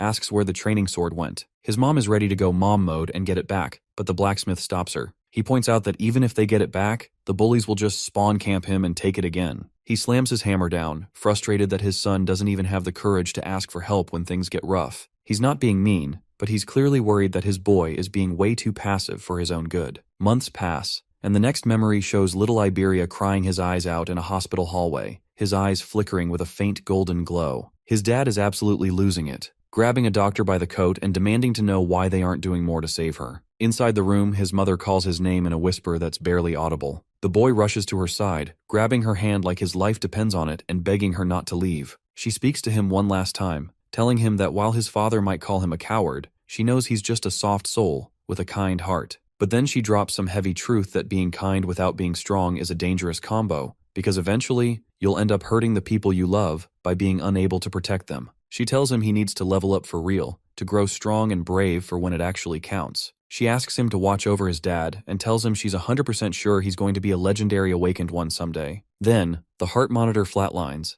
and the boy just breaks, promising through the tears that he'll become the strongest and bravest fighter in the world. Coming back to the now, Iberia thinks about the first time he ever met Tenma. Honestly, the guy's power was so on another level that it was straight up terrifying, and the boy figured he'd just be some temporary ally passing through. But as they spent more time together, he realized Tenma was built different. He'd watched him solo hundreds of awakened ones and stand down disaster-class beasts without even blinking. Beneath that tough guy exterior, Tenma always had a way of helping people, quietly, and with a warmth that most people would never see coming. Eventually, Iberia finally says it out loud to Josuke that the only reason he's grinding to get stronger is to follow the path this man is walking. He looks at Josuke with pure determination, admitting Tenma is the exact kind of awakened one he's always dreamed of becoming. But then his confidence dips, and he admits he feels talentless and like a total coward, thinking he could never actually reach that tier. Even with blood on his face, he just smiles and says that being able to fight side by side with the guy is a big enough win for him. But then the transformation finally hits 100%.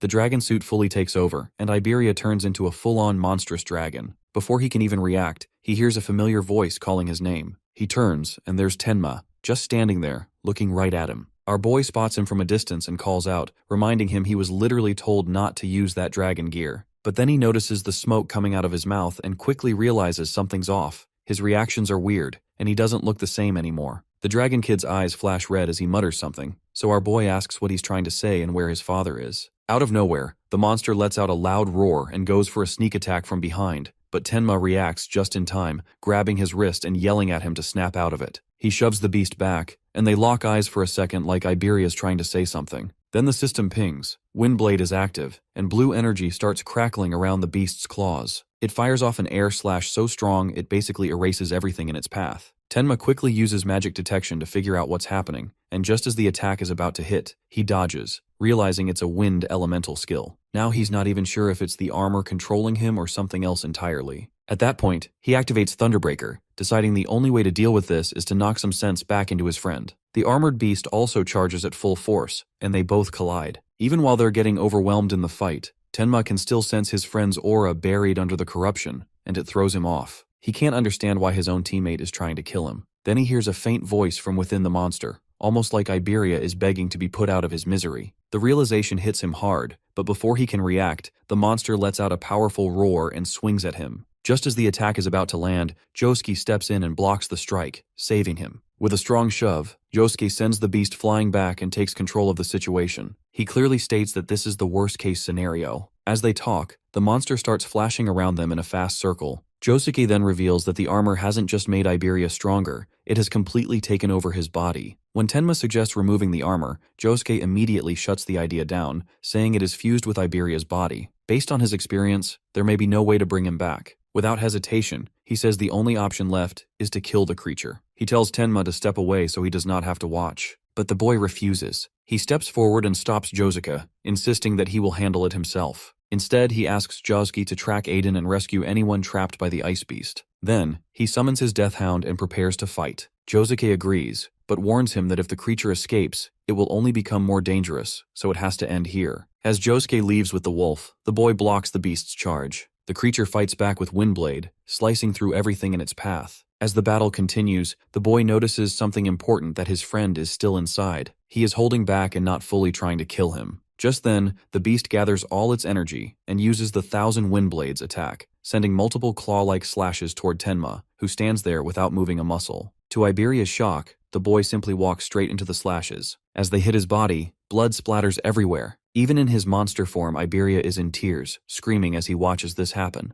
Somewhere else in the Shadow Realm, the demon general is seen kneeling before Lord Linga, reporting that they've finally captured Aiden. The cost was heavy, losing both the fire demon and the white ogre, but Linga doesn't even blink at the losses as long as the target is secured. The general then drops some tea about Lord Saru, the massive beast who is currently struggling in his fight against Izumi's squad. Linga initially brushes it off, thinking Saru was just a distraction anyway, but he's actually shook when he finds out Saru is being held back by a single special-grade human. Linga demands a name, and the general reveals it's Heighten, the man rumored to have the tankiest, strongest body in existence. The scene jumps back to the battlefield where Heighten just blocked Saru's massive attack head-on like a total boss. The group, especially Chiri, is watching from the sidelines in pure awe. Even though his wounds are healed, he's never seen a fight this brutal up close. Saru isn't slowing down though, and swings with enough force to literally delete the ground beneath them. The girl tries to rush in to help, but Izumi stops her immediately, assuring her that Heighten isn't soft enough to die from basic hits like that. He warns her never to underestimate a special grade, and right on cue, Saru's fist is forced upward to reveal Heighten standing there, completely unbothered. Izumi starts thinking back to Heighten's legendary second form, and just hearing the hype has his daughter in shock. Suddenly, Heighten basically goes Super Saiyan. His aura shifts completely, and his stats skyrocket into the stratosphere. The only downside to this beast mode is that he becomes a total maniac in the process. Before Izumi can even finish explaining the name of the form, Heighten launches himself off the ground and flies straight through the monster's chest, leaving a massive hole where its heart used to be. He lands behind the beast and, like a total Chad, doesn't even look back as the monster collapses. The girl is confused about where he's heading next, but Izumi explains that he's on his way to smash the Steely that's maintaining the barrier. She's hyped that even in his maniac state, he's still following the objective. Izumi points out that if Heighten couldn't tell the difference between allies and enemies, he wouldn't be a true special grade. With one punch, Heighten completely wrecks the Steely, and as it shatters, his eyes return to normal. He looks around, totally confused about where he is, and sighs with regret when he realizes he slipped back into that other form again. As the barrier starts to fade away, the group gets hyped, but Izumi takes a second to call out his daughter. He reminds her that she was basically ready to throw her life away for Heighten earlier, noting that's definitely not her usual style. She gets a bit down after the call-out, but quickly changes the subject to Tenma's squad, hoping that the rest of the crew is holding things down on their end. Back on the other side of the battlefield, the monster that was Iberia is losing its mind,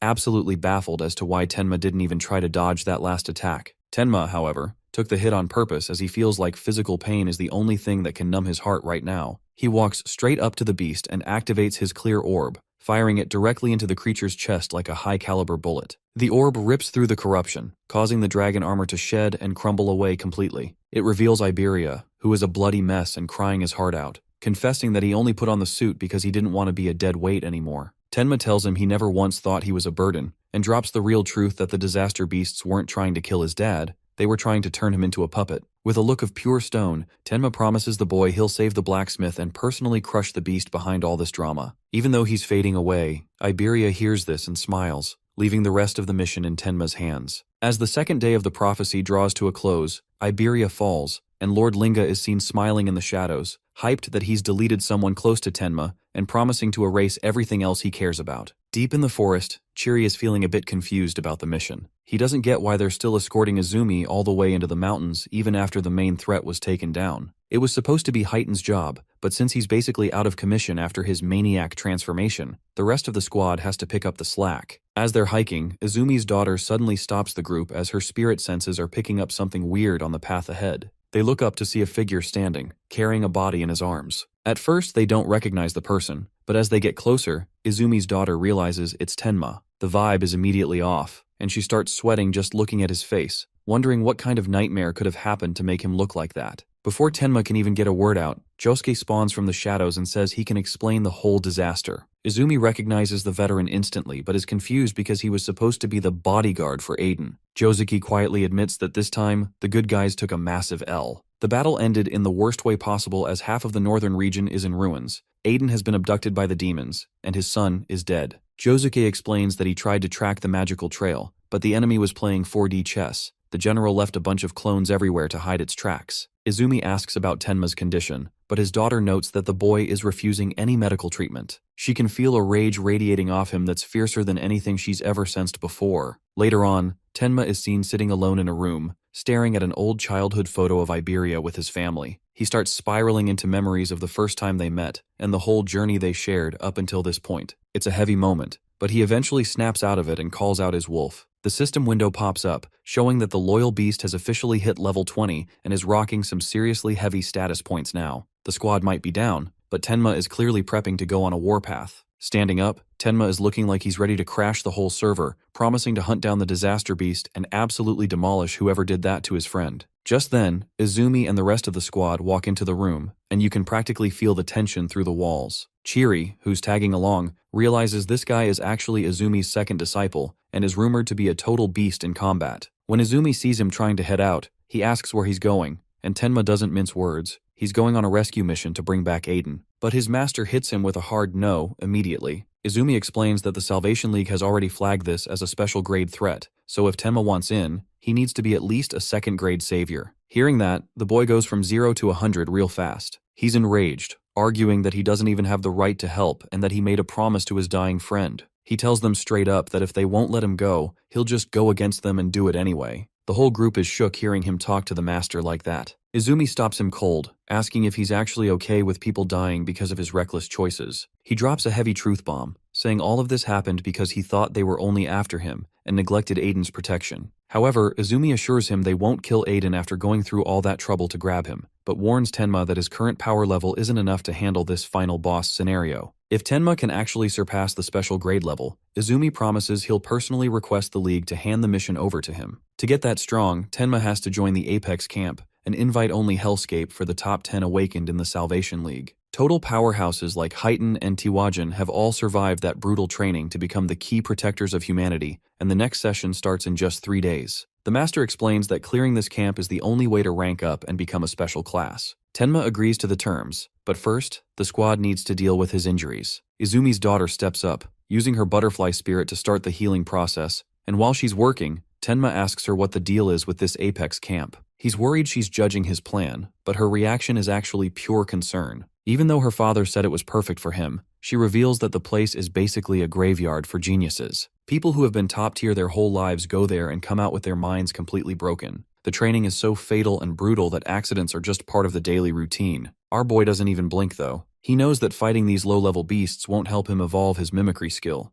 He needs to be fighting on the edge of life and death to truly level up. He gets close to her, reminding her that taking on high-level threats is just what an awakened one does, and notices her face is getting red from using all that healing mana. She gets awkward, blaming it on her body temperature rising from the skill, but he's already focused on the next move. He throws his coat on and heads for the door, telling her with a dead serious look that he's going to say goodbye to someone. Tenma heads straight to the forest where they've set up Iberia's grave. Josuke is already there paying his respects, and he takes a second to apologize to the boy for making him deliver the final blow to his own friend. Tenma assures him it's all fine and reveals his plan to join the Apex camp so he can eventually hunt down the disaster beast and end it himself. When he asks about Josuke's next move, the veteran gets a bit sentimental, explaining that his master gave him everything, his sword, his skills, and even his life, so he's going to go find him no matter what. Tenma stops him with a fist right in front of his face, promising that once he levels up, they'll go rescue Aiden together. Josuke gladly agrees, and the two share a solid fist bump to seal the deal. Watching from a distance, Izumi and his daughter are genuinely amazed at how quickly Tenma seems to have bounced back. Izumi points out that the boy hasn't actually healed. He's just buried all that negative energy deep down, so he can unleash it later when it counts. With that, Izumi departs for a major meeting with commanders from every continent, leaving Tenma in his daughter's care. She's feeling pretty proud of her new guardian role, but Tenma immediately calls her out, asking where they're heading next. She tries to keep it classified and mysterious, but eventually points the way to Nakasu, letting him know they're heading straight there to join the Apex camp. Our boy doesn't hesitate and happily follows her lead. Meanwhile, in a completely different spot, that red-haired guy, Reiji, is having straight-up nightmares about the time Tenma absolutely wrecked him. He wakes up screaming and covered in bandages like a total mummy. His mom tries to calm him down, asking if he's still dreaming about the person who hurt him, and he confirms it while swearing he'll get his revenge. His mother tells him to relax because his big brother is finally here to handle things. Right on cue, a massive powerhouse of a guy steps out of the shadows, asking if the person who hurt his brother was Tenma. Just hearing the name makes the younger brother spiral, screaming about how Tenma took first place in the preliminaries. The big brother just starts smiling like a total maniac. He knows Tenma is definitely going to show up at the Apex camp after a performance like that. He looks ready for a fight, promising to absolutely crush Tenma once they cross paths at the camp.